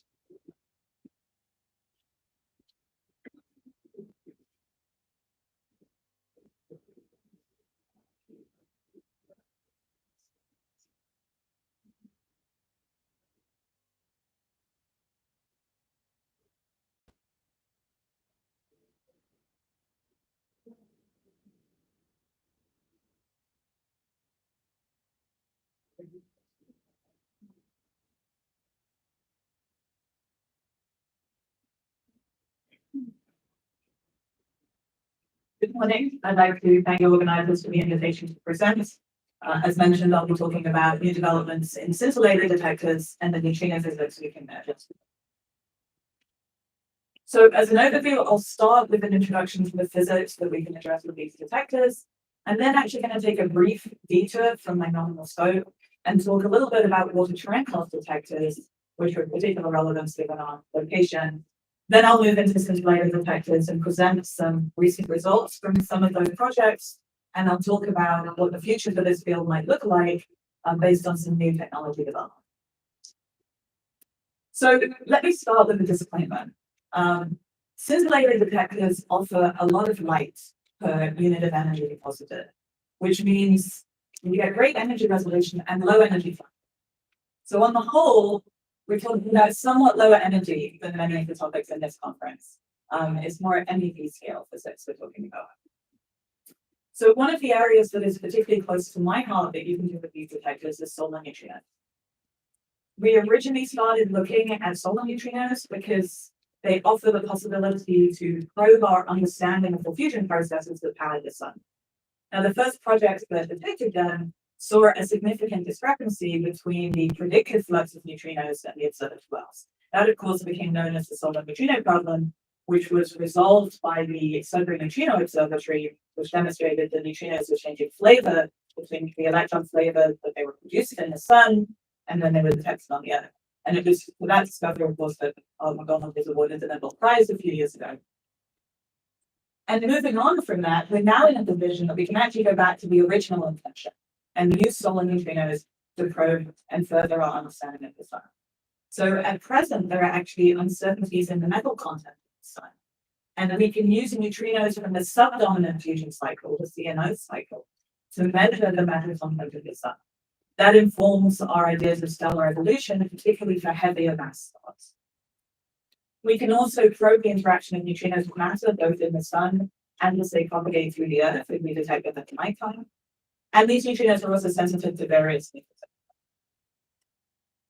There's then supernova neutrinos. If we're lucky enough to observe a supernova, then we can use that neutrino signature to understand the explosion mechanism, to understand neutrino flavor physics. And it's also actually very useful early warning. The neutrinos come early, so you can then tell the astronomers where to point the telescopes. Another interesting area of physics is geoneutrinos. These are neutrinos produced by radioactive decay in the Earth, by uranium, thorium, and potassium decay. And if we measure those, we can use them to probe radiogenic heat production and test models for the Earth's composition. Of particular interest are the contribution from the mantle and the ratio of uranium and thorium, which is a particularly useful parameter for distinguishing different fires. And then maybe the most interesting question in neutrino physics at the moment is the nature of the neutrino itself. The neutrino is unique in having the potential to be its own antiparticle, at least among the known fermions. So this actual picture I find is a nice analogy for wire-ion neutrinos. And the way we would search for these wire-ion neutrinos is by a process called neutrinoless double beta decay. So we find an isotope that is known to undergo a process called double beta decay, which is similar to beta decay, but two neutrons undergo simultaneously, so you get two electrons. And the energy spectrum for those electrons is qualitatively similar to that of beta decay, so you get a continuous spectrum. So what we do is we search for a bundle at the end point of that spectrum, which would be indicative of the neutrinos having annihilated inside the nucleus and only the electrons escaping. And that is only possible if the neutrino is a synaptic particle. That would demonstrate electron number violation and could potentially give us a key to understanding the source of the matter dominance of the universe. So I would like to step back for a second and point out that scintillator detectors are not the only way to approach all of this low energy physics. There's a broad range of experimental approaches, but in this talk, I'm going to focus on these large scale liquid detectors.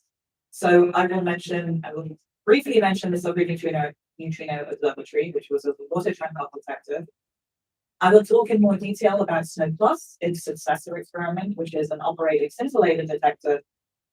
And then I'll talk about what we call a hybrid detector, which seeks to combine the benefits of Cherenkov on scintillation in a single detector.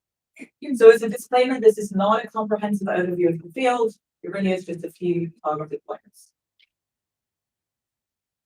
So of course, we're all familiar with Cherenkov light. It gives us a very nice topological signature. It means you get directional information about the interacting particles.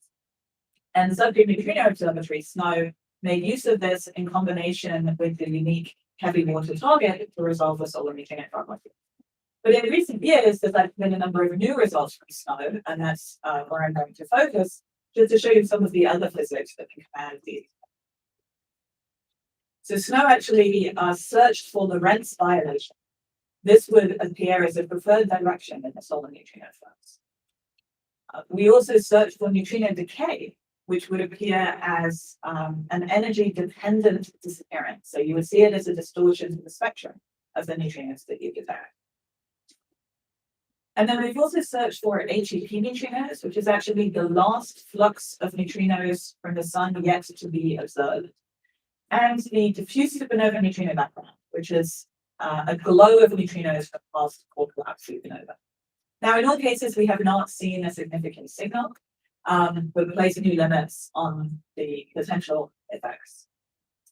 And then this detector is also very useful. It has particular sensitivity to neutrons. So we used it to study neutron production, both from cosmic muons and from atmospheric neutrinos. And that's interesting, both to understand the fundamental physics behind those processes, but also to understand potential backgrounds for future experiments that might be situated in the same place, such as the successor experiment, SNO+, which is a scintillation experiment. So as I mentioned, scintillation offers a high intensity signal. That's the main benefit. You get a lot of light for your deposited energy, so you've got good resolution and low thresholds. But it is emitted isotropically, so you can lose that nice directional signature. So after SNO stopped taking data, the heavy water was returned to the Canadian government, and the detector was repurposed for the SNO+ experiment, which is primarily a neutrinoless double beta decay experiment, so looking for Majorana neutrinos, but with a broad additional physics program. So the detector is located 2 kilometers underground at SNO Lab in a mine, just a few hours away from here. Here is a surface view of the mine. And this is shaft number 9, which is where you climb into the cage. When I was a grad student, you actually went underground with the miners. Now with the expansion to SNO Lab, they have dedicated cages for the scientists. And you rattle 2 kilometers down that rock shaft to reach the experiment deep underground. So this is a photo of SNO+. It is an 8-meter acrylic ball that is filled with liquid. We actually started with a water phase, just light water, regular water. That was both for the purpose of calibrating the detector after it had sat empty for a while after SNO, but also because it's the most practical way actually to fill the scintillator to preserve the pressure differential. There's a water buffer outside that vessel as well. So we completed an early water phase, and the detector is now full of scintillator. That's 780 kilograms of pure scintillator. And that scintillator is loaded with a fluor TeVPA, which increases the light yield and actually improves the time response of the scintillation. And we've achieved ultra low levels of background. That's internal radioactive contaminants in the detector. We've actually achieved the target background levels that we need for double beta decay. And there's a broad ongoing physics program. So now I'm just going to walk you through some of the recent results from this detector. So I mentioned that we started with preliminary water phase, so I'll show you the water phase results first.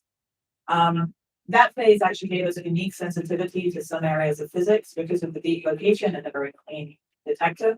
And one of those areas is actually certain modes of nucleon decay. Invisible modes of nucleon decay are when the prospect for a neutron or a proton to decay in a nucleus, it leaves an excited state that then relaxes via a de-excitation gamma, and that gamma would be observable in the detector. It sits in the sort of 5 to 6 MeV range, which is right in the most sensitive region of the detector. So we did both a spectral analysis and a simple counting analysis. Did a first analysis back in 2019 and then revised it with more data just this year. And we now have world-leading results on 4 of the 5 modes of nucleon and dinucleon decay. We're also actually sensitive to solar neutrinos in the water phase. And these figures show the direction of the event relative to the sun. So the peak on the right is the neutrinos pointing back to the sun.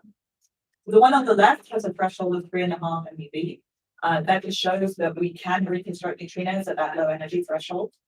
And then the one on the right has a threshold of 5 MeV. And you see that there is basically no flat tail there. That's telling us we're doing pretty much a background-free measure for solar neutrinos, which is really nice. And then we've also done a technical demonstration where we see that we can actually detect neutron capture on hydrogen in this detector. Now that gives a 2.2 MeV gamma, which is a very low energy gamma for detecting a water detector. We actually saw a 50% efficiency for that gamma. And that's of interest because it suggests that we would have good sensitivity to antineutrino detection. So I'll come back to that in a moment. So in order to fill the scintillator, we actually displace the water with scintillator. And for a while, we sat about half full. So there was a half a detector filled with water and the other half filled with scintillator. We sat there for several months. And that actually gave us access to a range of other interesting physics. So we were able to lower the threshold significantly from about an MeV to just a few tens of keV. And this figure that you can see is actually the reconstructed solar neutrino spectrum. So you can see on the right, the red is the solar neutrinos, and you can see them extending very cleanly above the radioactive background. The other thing that we did in this phase, which is actually the most exciting, is we demonstrated event level directionality for few MeV scale solar neutrino events. Now, the reason that's exciting, I mentioned earlier in a scintillator detector, scintillation line is isotropic. So where does the directional information come from? It comes from the Cherenkov signal, which is still there. It's just usually buried underneath the much more abundant scintillation. In this detector configuration, we actually had less of the fluor TeVPA in the scintillator. So the scintillation light yield is a little bit lower and the scintillation light is a little bit slower. So that meant we could pick out the Cherenkov signature and actually reconstruct event direction in the scintillating detector. And that is one of the things that really holds a lot of prospect for the future. So I will come back to that in a little bit. So I mentioned prospects for antineutrino detection. We have actually detected antineutrinos in the water detector, and that's actually quite a big deal. That's never been done before in a water detector that doesn't have an isotope loading of some form to enhance the neutron capture signal. When you detect an antineutrino, it interacts by and does beta decay, so you get a prompt positron and then a neutron that captures. And in a water detector, you normally load with something like gadolinium to enhance that neutron capture. So this was a nice technical achievement, but the really interesting physics will come in the scintillator phase, where we will see enough antineutrinos from nearby reactors that we'll actually be able to constrain the oscillation parameter delta rep squared 1, 2. So at present, there is, I would call it in minus disagreements. It doesn't quite deserve the word tension. In mild disagreement between measurements of that parameter performed by the solar neutrino experiments and the Gann reactor experiment. And it's not currently understood whether that's a real difference or it's just statistics. This would actually be the first ever cross-check of that Gann result by a terrestrial experiment. So that would be very interesting to see. And then, as I mentioned, the ultimate goal for this detector is neutrinoless double beta decay. So we search for that by loading the scintillator with tellurium. And then, as I mentioned, what we do is we look for a bump at the endpoint of the two neutrino spectrum. So what I'm showing here is a narrow energy range that is around the endpoint of that two neutrino spectrum. So that gray block that you can see shooting up there, that's the two neutrino spectrum. And what we'd be looking for is an excess of events in that vertical colored band. So that's the red events. That would be the signature for neutrinoless double beta decay. So this pie chart shows the breakdown of backgrounds in that band. And you can see it's dominated by solar neutrinos. And then there's a number of other sources of background that are largely radioactive contaminants in various parts of the detector.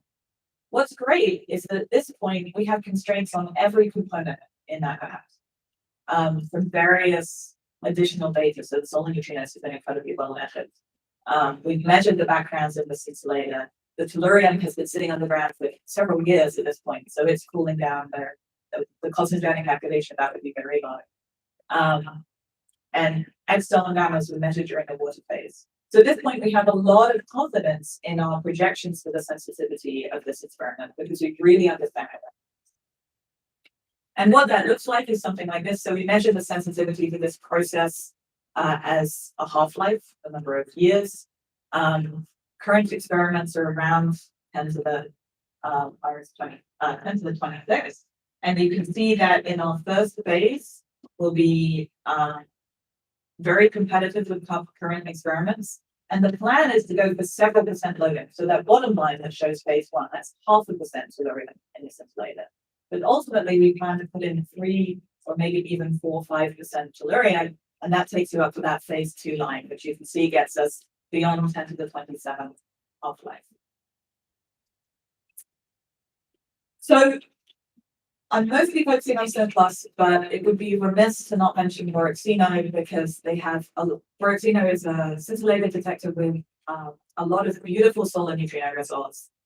They made the first ever measurement of the CNO neutrino flux. So remember, that's the flux of neutrinos from the subdominant fusion cycle in the sun. Vieregg were the first and still the only experiment to have detected those neutrinos.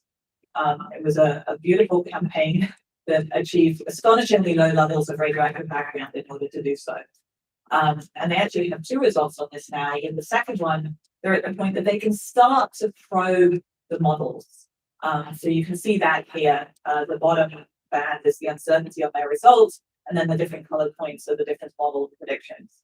So you can see it's not quite at the precision yet that you could really discriminate, but they're starting to probe that base phase. And the other really interesting result from Vieregg, this is coming back to the idea of directionality in scintillator. So they don't have event by event directionality, but they have directionality in their integrated data set for sub-MeV neutrinos. So in Cern Plus, we did this for sort of 5 MeV at the event by event level, but Vieregg are doing it at below an MeV. That's incredibly low energy threshold to be picking out directional information. And they did it by taking the first photons from each event and looking at the angle with respect to the sun. And you can see in the figure that they do see a clear excess that are clearly coming, pointing back to the sun. So we're indicating that there is directional information in that data set. So I'm really emphasizing this directionality in scintillator because these are some of the ideas that are going to drive the field forward. So that is an actual segue into this concept of hybrid detectors. So we've talked about what are Cherenkov detectors that offer the nice directionality from the Cherenkov ring, and we've talked about scintillator detectors, which offer excellent light yields, low threshold, good resolution, and actually there's a particle identification from the scintillation time profile. what we would like to do is combine the benefits of both in a single detector. And you actually get additional benefits. The whole is greater than the sum of the parts because the ratio of the Cherenkov to the scintillation signal gives you an additional animal particle ID because the threshold for producing Cherenkov light depends on the particle type. So the challenge is to pick out the Cherenkov signal from underneath the scintillation. And there's a number of ways you can do that. You can actually use the Cherenkov topology. You can use the timing because the Cherenkov light is very fast. The scintillation light is a little bit slower, and you can modify the time of the scintillation. And you can use the wavelength. Scintillation tends to be a narrow band in the blue, and the Cherenkov extends a long tail into the red. So the experiment that I'm going to talk about that would leverage this idea is called TheA. It would be a large-scale detector filled with a novel scintillating liquid with novel photon detectors that allow you to achieve this goal. TheA is the Titan goddess of light, so named for the use of Cherenkov and scintillation. But if you Google this experiment, you will find we are not the first to use this goddess's name in vain. It is actually also a fashion designer, so I'm in the process of negotiating a sponsorship deal. So let me tell you a little bit about this experiment. TheA would have the scintillation light in TheA would give it a broad low energy and precision physics program. If placed in a neutrino beam, it would also have sensitivity to GeV scale neutrino interactions. And that primarily leverages the ring imaging from the Cherenkov signature. So if it was placed at SURF, for example, could either be in a dedicated cabin where we would build a right cylinder somewhere between 50 and 100 kilotons, given our choice and infinite funding, or it actually could be deployed in one of the cabins being excavated for the doing experiment at the far detector site for the long-wave planning chain. So in that case, it actually has comparable sensitivity to a Dune module and this complementary additional low energy program. So it would likely have a phased physics program because the optimization of the detector for different physics goals looks a little bit different. But one of the nice things about this technology is you can actually change the detector configuration relatively straightforward. So I'm not going to go through all of the different physics topics, but I'll focus on the ones that I've already introduced, just to give an idea of the improvements you can get with this technology. So for solar neutrinos, the way you do this is you essentially use the energy and you use your directionality. So that's the important information that's new compared to previous scintillator detectors. And that gives you really good discrimination against the radioactive backgrounds that previously limited the precision for measurements of CNO neutrinos, for example. So what we see in a full Monte Carlo study with a full detector response implemented and everything is that we can get to a few % precision on those CNO neutrinos. And if we look at this figure from a recent review article, there's a lot of different technologies that talk about being able to do CNO, but this technology is the only one that really gives you the precision to be able to test different models. For supernova neutrinos, the signal would be primarily antineutrinos detected by inverse beta decay. That's very complementary to a liquid argon detector that actually sees a neutrino signal. And it would be a very fast detection. So you actually could use it as a trigger for a neighboring liquid argon detector. You also get pointing accuracy from the elastic scattering of better than a degree in the full size sphere, 100 kilogram scale here. And you can get additional information about the supernova from the other interactions that you can pick out in the detector.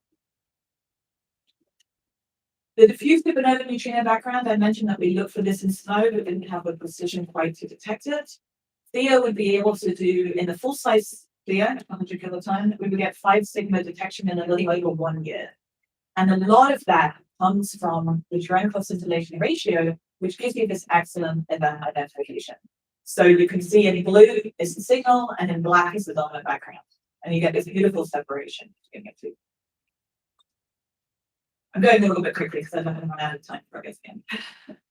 So we also would have good sensitivity to antineutrinos. So these are few MeV scale antineutrino detection, again by inverse beta decay. And one of the interesting areas is geoneutrinos, where TheA will provide a high statistics measurement in a complementary location So the only two measurements that exist, which are Orexino in Italy and Cameron in China. And Theo, for the first time, would have enough statistics and enough sensitivity that you can actually start to discriminate different models, and we could measure the uranium-thorium ratio, which is of a lot of interest to geologists. We also would actually be able to detect neutrinos from reactors that are at more than 1,000 kilometers standard. So that's potentially of interest for non-proliferation purposes. It's showing reactor monitoring at extremely large distances. So finally, for double beta decay, the way you would do this is you would actually deploy a bag that contains a really high light beam scintillator loaded with the isotope of interest.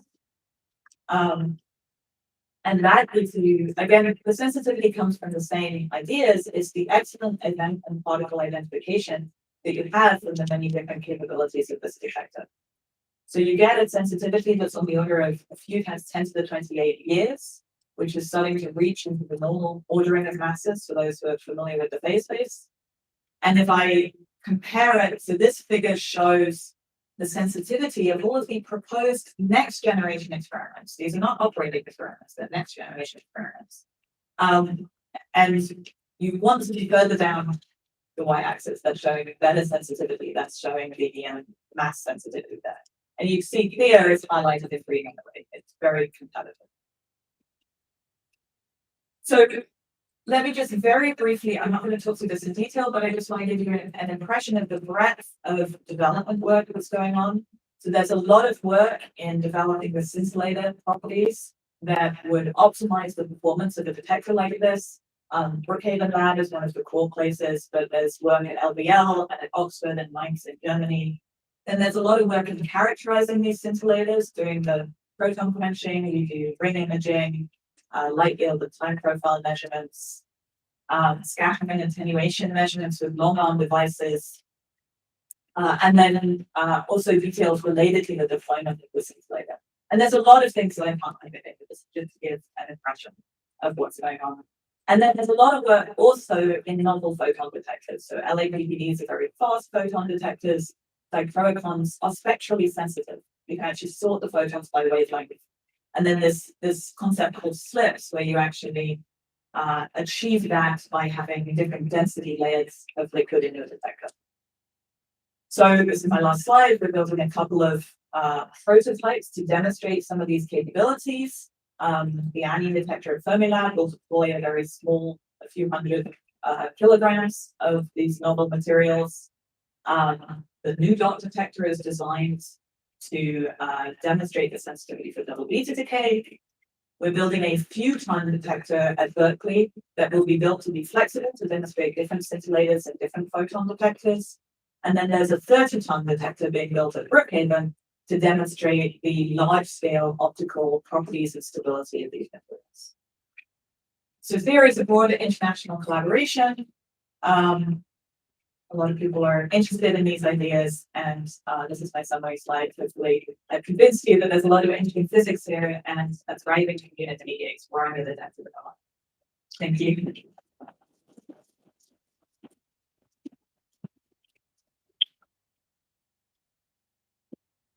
Thank you very much. We have had one or two questions. Is there any? Yes.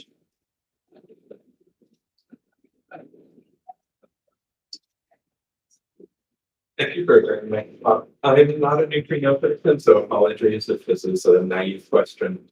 But you mentioned constraints on neutrino decay early on. How would you distinguish that from oscillation to a star neutrino? So it's a great question, but I have two different answers. One is the exact shape of the energy distortion looks a little bit different. But the other one, but that's true, but then also when we look for this non-standard physics, we tend to only look for one kind of non-standard physics. So we don't allow them to be both neutrinos and neutrino decay. So if one saw an effect, one could test both. If there's no other question, I maybe have one quick. If you want to do this data experiment, and so what you say, you could target many physics streams, including a beam.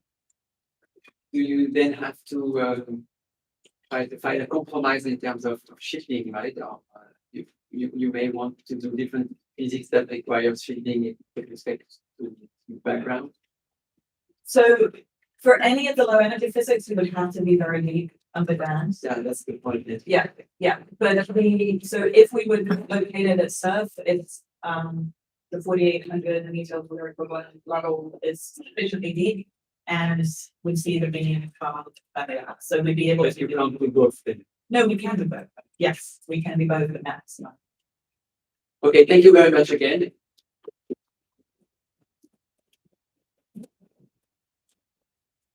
And we now have our next speaker for this morning session, Abigail Vieregg, I'm not sure that's she's going to speak about which actually topic, high energy neutrinos with the radio technique detections.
Okay, so, sorry for the delay. So yeah, I'm Vieregg. I'm gonna talk about the radio detection of highest energy neutrinos. And hopefully I'll give you an update on sort of what, what has been happening in this field and what we've been working on, because that's the privilege of giving a talk, that is talk a little more about what we've been working on in the last couple of years. So it turns out that, in the last couple of years, while, we've been hit with this horrible pandemic, we've actually made kind of a lot of progress experimentally, which I'll talk about. Okay, so first an overview. So this is a really nice, compilation plot, and I saw this in at least a version of this in at least one talk yesterday. But this is a view across multiple messengers of the high energy universe. And there's lots of things that you could take away from this plot. But the thing I want you to take away from this plot is that there are sources out there that are making particles that are 10 to the 4 times more energetic than the neutrinos that have been seen by ice cube. Okay, so of course we know we've seen ultra high energy cosmic rays. Those are at much higher energies than the neutrinos that have so far been seen by ice cube. And what we'd like to ask is, what are the sources that are making those particles, and can we learn anything about the ultra high energy universe by looking at the neutrino sky? So the questions we can try to ask are, how are those particles accelerated? There's many possibilities of the sources of those particles, a few of which I've listed on this slide. Okay, so neutrinos, I would argue, obviously, I would argue this, that neutrinos are the best way to view the ultra high energy universe. So why are neutrinos so great at this? If you think about the possible messenger particles, I suppose we can start doing a catalog. So you could look for light, right? That's what most people build telescopes to do, is look for photons. But it turns out that if you want to look at extremely distant sources, photons above about 100 TeV are lost on their way here, right? They reproduce on the CMB and infrared radiation. You can also look for protons and nuclei, that's cosmic rays, but those get deflected in magnetic fields on their way here. And so that's problematic if you want to point them back to their source. So we'd love it if we had a neutral particle that we could try to do astronomy with. And I suppose for completion, you could look for neutrons, but those decay on their way here. So you're basically stuck with neutrinos. So if you want to make an extremely energetic measurement of distant sources, neutrinos are a beautiful messenger particle. They point back to their sources and they travel unimpeded through the universe. Okay, so if we could build an ultra high energy neutrino telescope, I would argue that it opens a unique window into the universe to make the highest energy observations of extragalactic sources, to look at extremely distant sources, and even to look deep into opaque sources, right? You can imagine if you had a very dense source, light would interact on its way out, but neutrinos might tell you something about the central engines that's driving that, the things that are driving the acceleration of the central engines of those sources. Okay, you could even start to ask questions about how the high energy universe evolves. So you could even sort of start to take a cosmology spin to this as well. Okay, so how are high energy neutrinos made? They could be made directly in the source, but one way that neutrinos can be made is as cosmic rays propagate through the universe. So this is called the GZK process. Cosmic rays propagate through the universe. Eventually, they'll interact with a cosmic microwave background photon, go through a delta resonance, and ultimately you'll get neutrinos. So I like to think about this in a very similar way to like the way that Fermilab makes neutrino beams, right? You have protons, you accelerate them with some source. You have a target. In our case, that target is the CME. You interact your photon with your target, and then you get a beautiful neutrino beam that will tell you all about the source from which it came. Okay, so that all sounds well and good, but of course, if it was easy to do, someone would have done this by now. And this is the problem. The problem with neutrino astronomy, as we all know, is that neutrinos don't interact very often, so it's very hard to detect them. That's why IceCube was built, right? It's a qubit kilometer, enormous detector at the South Pole. That's why, neutrino telescopes have been built in the ocean as well, right? But even IceCube and the large ocean neutrino telescopes are not big enough to get to these high energies. Eventually, they become too small. So, and that's because, everything's a falling spectrum, right, in astronomy, and these particles are even more rare. So you have to have an even bigger detector. And I would argue that that's where you have to get creative. I mean, you could do this. This is a very provocative slide in a certain sense. You could do this. You could build 100 ice cubes or something like that. But I would argue that this is where experimenters get to have fun. And that's the fun part. Okay, so the way that we are going to try to detect these high energy neutrinos is by looking at radio emission that's made when neutrinos interact in a material. So there's kind of two ways to do this. So I'll talk about the two radio production mechanisms and then get on to the experiments. So the first one, this is the one I'm going to talk about today mostly. So the first way you might look for ultra high energy neutrinos is when the neutrino interacts in a dense dielectric, it makes a particle shower. That particle shower gives off Cherenkov radiation. But it turns out that at long wavelengths, so radio wavelengths, there's this really nice coherence effect. That's called the Ascarian effect. That gives you a boost in power. So what that actually means is for really high energy showers, so showers at above 10 to the 16 or 10 to the 17 EV, it turns out that there's actually more power made at radio than there is at optical. So if you want to build a detector to look for really high energy showers, you build a radio detector, where this emission is coherent, and that gives you this big boost in power at high energies. And this is just a plot actually from a measurement made quite a while ago, a measurement of this effect in a lab, at the end of an accelerator beam at SLAC. And you can think about this kind of like an oscilloscope trace almost. This is electric field on the y-axis and time on the x-axis. And what we see is a very fast flip. That's the technical term, a very fast flip, right? Where you have this very fast impulse of radio waves that comes to you. Okay, so that's the first way that you could do it. You could build a radio detector that looks for this scaring effect. And to do that, you need a dense dielectric. The second way you might look for radio emission from neutrinos, it's actually very different, even though the instrumentation would end up being very similar. So it turns out that tau neutrinos can interact in the Earth, of course, and about some fraction of the time, that interaction is a charge current interaction. It makes a tau lepton. That tau lepton is so energetic, it's so forward boosted that it can escape the Earth and then decay in the atmosphere.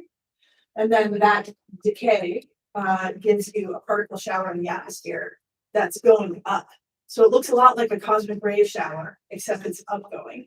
So you can imagine if you parked a radio antenna or an optical detector actually on the top of a mountain or on a balloon or maybe even in space, you might be able to look for upgoing air showers. So there's a lot of experiments actually that are getting off the ground and on those various stages of development and construction, design, development, and construction that are aiming to do this either through radio detection or through optical detection of those showers. But I'm going to spend the rest of the talk talking about the detectors that are being built to detect the Asterian effect in a dense dielectric. So in order to build a detector that looks for that emission, right, you can start to do like the back of the envelope calculation and figure out how big your detector has to be. So if you, look at predictions, this is very, order of magnitude, but if you look at predictions of what the flux of ultra high energy neutrinos might be, there's a wide range, but let's assume it's, with 1 neutrino per square kilometer per year. And the interaction length at about 10 to the 19 eV is about 300 kilometers. So you can start to do the math and you realize that you need a huge detector, about 100 cubic kilometers. And that detector has to be radio transparent, right? Because if the interaction happens in your detector, you need the radio waves to get to your sensors, right? To your antennas. Okay, so you're looking for a huge block of radio transparent material. And it turns out that ice, glacial ice, is really good for this. In fact, many years ago, we as a field measured big blocks of salt, big blocks of sand, like everything you could think of, right? And it turns out that naturally occurring ice has an attenuation length of about 1 kilometer.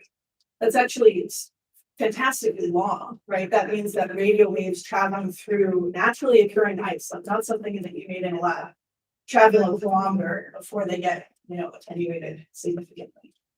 So that means that sets the scale for your detector, right? That means you can put your antennas about 1 kilometer apart from each other, and still instrument the whole volume of ice. That starts to sound pretty nice. Okay, so there's actually 2 ways to do this, or 2 ways that people have pursued doing this. One is from a balloon. So you build a bunch of radio antennas, you put them on a balloon payload, you fly that balloon payload around Antarctica, and you look down at the ice for for signals from neutrino interactions coming up to your balloon. So that's one way to do this. That has benefit pluses and minuses. I would say the pluses of a balloon experiment is that you can see an enormous volume of ice all at once. So the horizon, when you're up at these, NASA long duration balloon altitudes, the horizon is 700 kilometers away. So that means that you get to monitor sort of 1 million cubic kilometers all at once of ice. The downside is that you're really far away from your detector. That means that the signals have to be very bright to get to you. And that means that inherently your energy threshold is very high. In fact, I would argue a little too high. Like if you could design the perfect experiment, the balloon experiment is a little too high energy threshold. It's still interesting, but it's not perfect. So in order to fill that gap of a little bit lower energy than the balloon can do, but a little bit higher energy than where ice cube can be, one thing you might do is build a ground-based experiment. So you would put sets of antennas spaced about 1 kilometer apart on the ice sheet in Antarctica or in Greenland, and monitor for neutrino interactions. So both of these approaches have been pursued in the last 15 or so years in the field. So one experiment that a lot of people I think have heard of is ANITA. which was, I think, really the first sort of big effort in this field that brought a lot of people together from different universities. And this was really designed for the highest energies. This was a long duration balloon experiment that had 4 flights, the last of which was in 2016.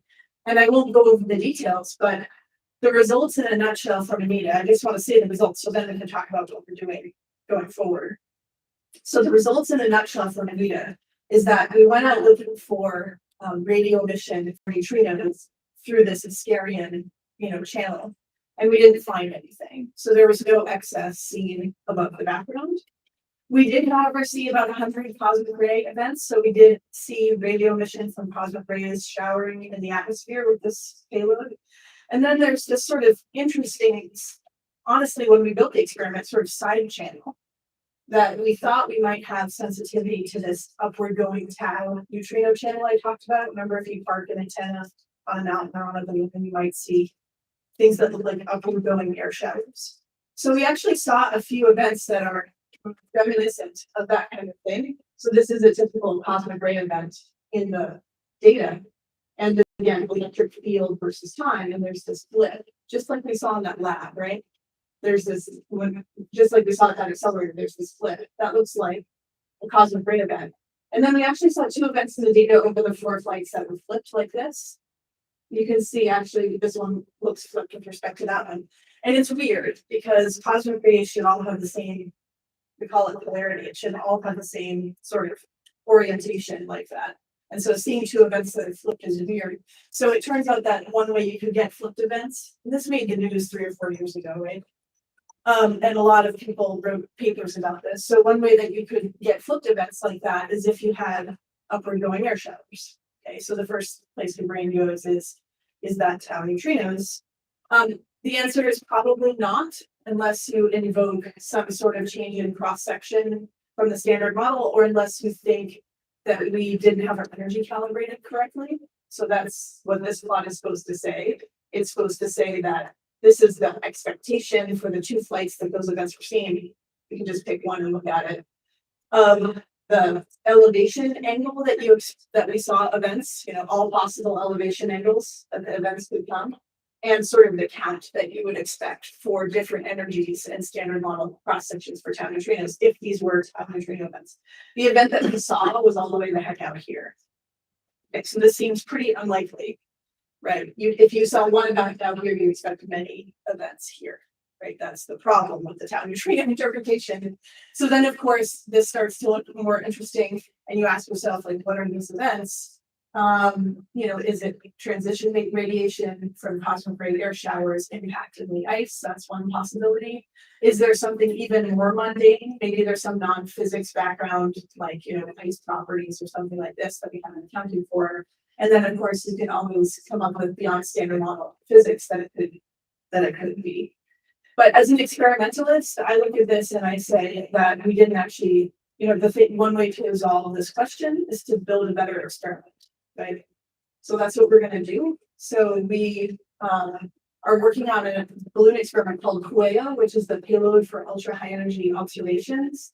It looks a lot like Anita to the naked eye, with a new low frequency instrument. That's those big antennas that will dangle down from the payload after launch. But it turns out that the entire electronics system on QUEA is completely different than that was on Anita. And that enables a fairly impressive increase in sensitivity over Anita by at least a factor of 10 over all 4 flights combined. So we think that with 1 flight of QUEA, we can basically knock Anita out of the park. And I can say that because I worked on Anita. We can all 4 flights of Anita beaten by about a factor of 10. And how have we done this? So, okay, first, QUEA was selected as a Pioneers in Astrophysics mission by NASA.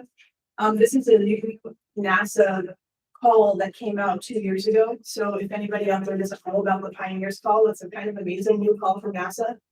And it's basically NASA saying, propose whatever you have, like give us what you got for under $20 million. Balloon, rocket, space station, satellite, CubeSat, any platform. And if it's astrophysics, then it qualifies for this program. So we proposed QUEA to this program. we're part of the inaugural class of 4 missions. It's actually 3 small satellites and us. And we're scheduled to fly in 2024. So this is the Puello collaboration. I think it may date when the picture was taken in about February. That was our first collaboration meeting. But the team is really geared up because we have only 2 years before launch. So the Puello instrument is a 216 RF channel main instrument with a low frequency instrument that drops down after launch. And then it has all the other things that you need for a balloon payload. Of course, we need redundant data storage, command and control, housekeeping, et cetera, et cetera. And you need to calibrate this thing from the ground. So I said that we think that we're going to get a significant increase in sensitivity, and this is how we're doing it. So most of that sensitivity comes from implementing a new kind of trigger on the instrument that frankly, 20 years ago, you couldn't do on a balloon payload, like the technology didn't exist. And what we're doing is we're building an interferometer. So we're building a phased array trigger on the fly on the payload. So the way that works is if you have an incoming plane wave, like a neutrino makes a radio signal, it's an incoming plane wave, and you have a bunch of antennas, that's what Puello is. You can use the timing between those antennas. In this cartoon on the right, the little red boxes are supposed to be the antennas. And so you can use the timing between the antennas to figure out where that signal came from. And we do this already in analysis, but now we're going to do it at the trigger level, where you would, in real time, on the fly, on the payload, you do what's called beamforming. So you coherently sum the signals from all the antennas with the proper time delays to basically try every direction all at once. And essentially what you're doing is you're building a more sensitive antenna that can look all across the sky all at once. You just, line up the signals. This is just straightforward delay and sum triggering. And this is the major technological advancement for Puello. We also added that low frequency instrument, which, I can go pretty quickly by, but what the low frequency instrument does is, especially at low energies, it increases the effective volume for Puello. Okay, so that's Puello. It's coming down the line, and we're working, quickly to get our payload built and ready for flight in 2024. And I think, not only will that increase the sensitivity by a lot, a factor of 10 at least at the high energies over what's been done before, but it'll clear up that mystery event situation with LIDA.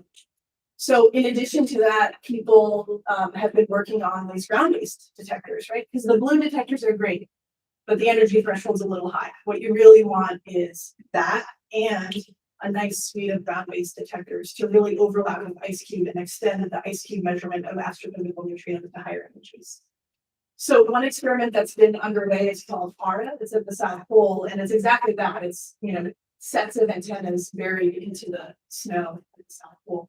And the reason I want to talk about ARA is because, just very briefly, ARA is the place where we first tested that trigger electronics that we're using on Puello. This is actually part of the reason that Puello was able to get launched off the ground, is because of the work that was done on ARA. And so you can see that trigger change from sort of the old style trigger to this new interferometric phase array trigger.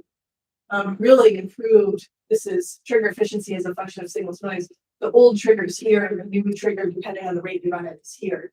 And it really is a factor of 2 better just in this sort of prototype on ARA. And scaling that up for experiments like Puello is what's really enabled that big jump. ARA has put out results recently, actually, this summer. ARA has stations operating, in the ground at South Pole. And ARA, I would say, is really pushing away on analysis of these in-ice detectors. And in a recent analysis this summer, analyzed data from this new phased array instrument on ARA. And, it's just at 6 months of this new phased array instrument. And the thing that's nice about the phased array instrument is it allows you to do better at analysis as well because of the geometry. So this is sort of the old analysis efficiency that was achieved with previous ARA stations. And then with the new geometry, you can actually do quite a bit better. So the new analysis efficiencies are up here. And you get to multiply that by the increase in trigger efficiency, right? And so you improve the sensitivity and you get to do analysis better. The plots over there also show that you can do better pointing with the new phase during system. So there's actually quite a bit of reason to believe that with systems like this phase during system on our end of the South Pole, you get a nice increase in sensitivity per detector just off the bat at trigger level, but you can also do better analysis, both on pointing and on just efficiency, with a given background estimate. Okay, so we started to look forward. What can we do with in-ice, detectors in the upcoming years? And so we sort of look at the horizon, and I think moving toward IceCube Gen 2 is something that a lot of people are interested in. So IceCube Gen 2, of course, would be a large upgrade to the optical system of IceCube. But in addition, there would be a large radial array. And I like this plot on the left because this is the footprint of IceCube, that's blue. And then IceCube Gen 2 optical would look like this. So a big, orange optical array. But then the IceCube Gen 2 radial array, just make, it's huge, right? It's a huge set of radio antennas. Each one of these would have some number of antennas. To really instrument a very large volume and extend the reach to the highest energies.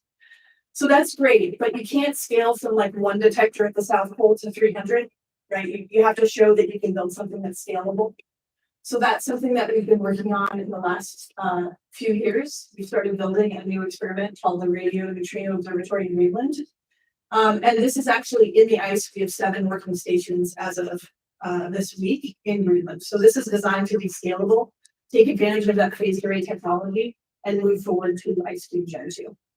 So it's at a place called Summit Station in Greenland, which is on top of 3 kilometers of ice in the middle of Greenland. It's good for solar and wind power generation, actually, much better than South Pole for both of those things. We went in 2013 and 2015 to do early studies, but now there's a real experiment that's being built there. So this is what the layout of the experiment would look like. It's 35 stations that we have planned to deploy in 2 deployment seasons after the one that's currently underway. At the end of this deployment season, we'll have 7 working stations. They're all up and operating as of today, which is great. And we plan 2 more seasons of work to get this done. So this is just an aerial view of one of our stations, and the next one you can't even see it because it's so far away. Because the grid is spaced by over a kilometer. And this is how RNOG works, of course. The neutrino interacts and gives you that stereo radiation that we then go look for. Here's some pictures of just what the station layout looks like. We've got our phased array trigger system here, and then we have auxiliary antennas to help with pointing, and then surface antennas to help with vetoing cosmic rays, as well as to help with pointing on a small fraction of events. And I just really love that at the end of the day, like this, very difficult and sort of difficult detector to build. At the end of the day, it sits in a Pelican case with some foam by Home Depot. And then you put your very fancy electronics, in that box, and you hope for the best in the course of a winter. Here's just some pictures of deployment, right? You tow us around with the snowmobile. Sometimes you tow it with people if you have to. We've got different kinds of antennas, including the antennas that go down the hole inside of that deployment shack on the right. And then here's just a picture of first data that came back from RNOG. This is just data that shows that our stations are live. This is actually a trigger that was made by a snowmobile. So if you drive a snowmobile over the top, you can trigger the instrument. Fortunately, in the winter, nobody does that. Also, fortunately for us, we can reject this and update it pretty easy. Okay, so I just wanted to briefly summarize. So the groundwork for a new generation of experiments in this field has been laid with technology development, I think. I mean, it's not, I focused on the phased arrays. It's something I sort of know and love, but it's not the only thing. There's been a lot of technology development in this field that really has allowed us to push forward to this new generation. In the next 5 or so years, you'll see results from Fuego and RNOG. And at the same time, I think the proposals will move forward for IceCube Gen 2 based on the technology that's being developed now for those experiments. And we really are trying to cover the full range of energies all the way from IceCube all the way up to the highest energies with these projects. So thank you.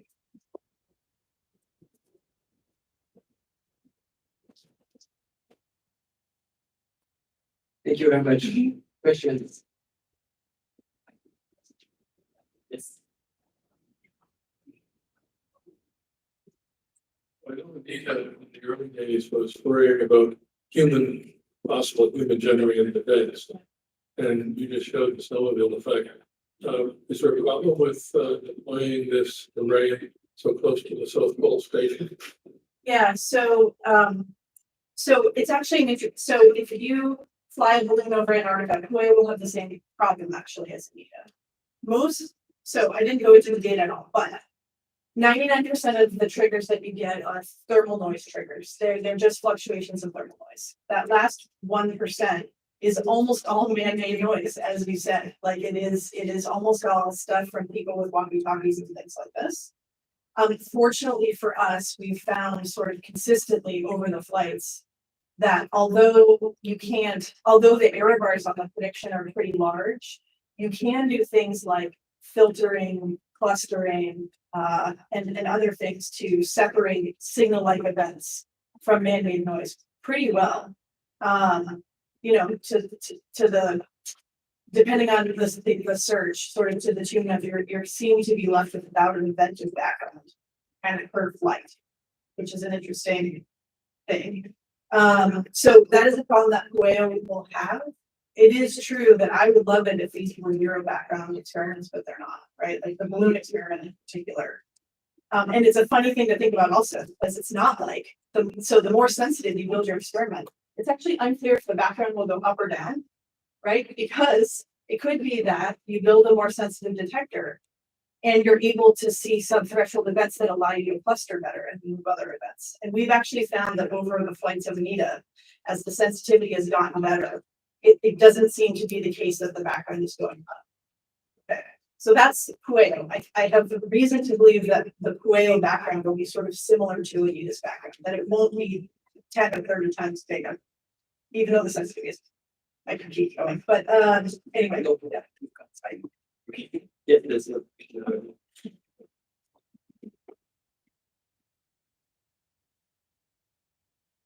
Yeah, I had a question about the radio frequency that you use.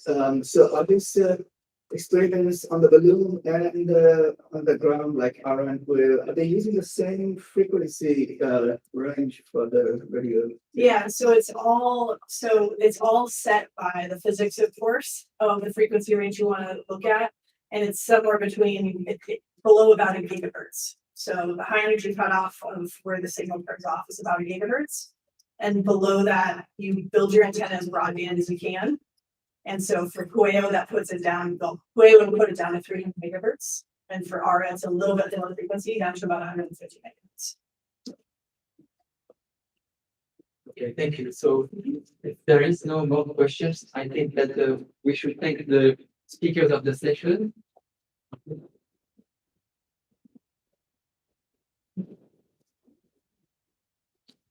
We can go to lunch.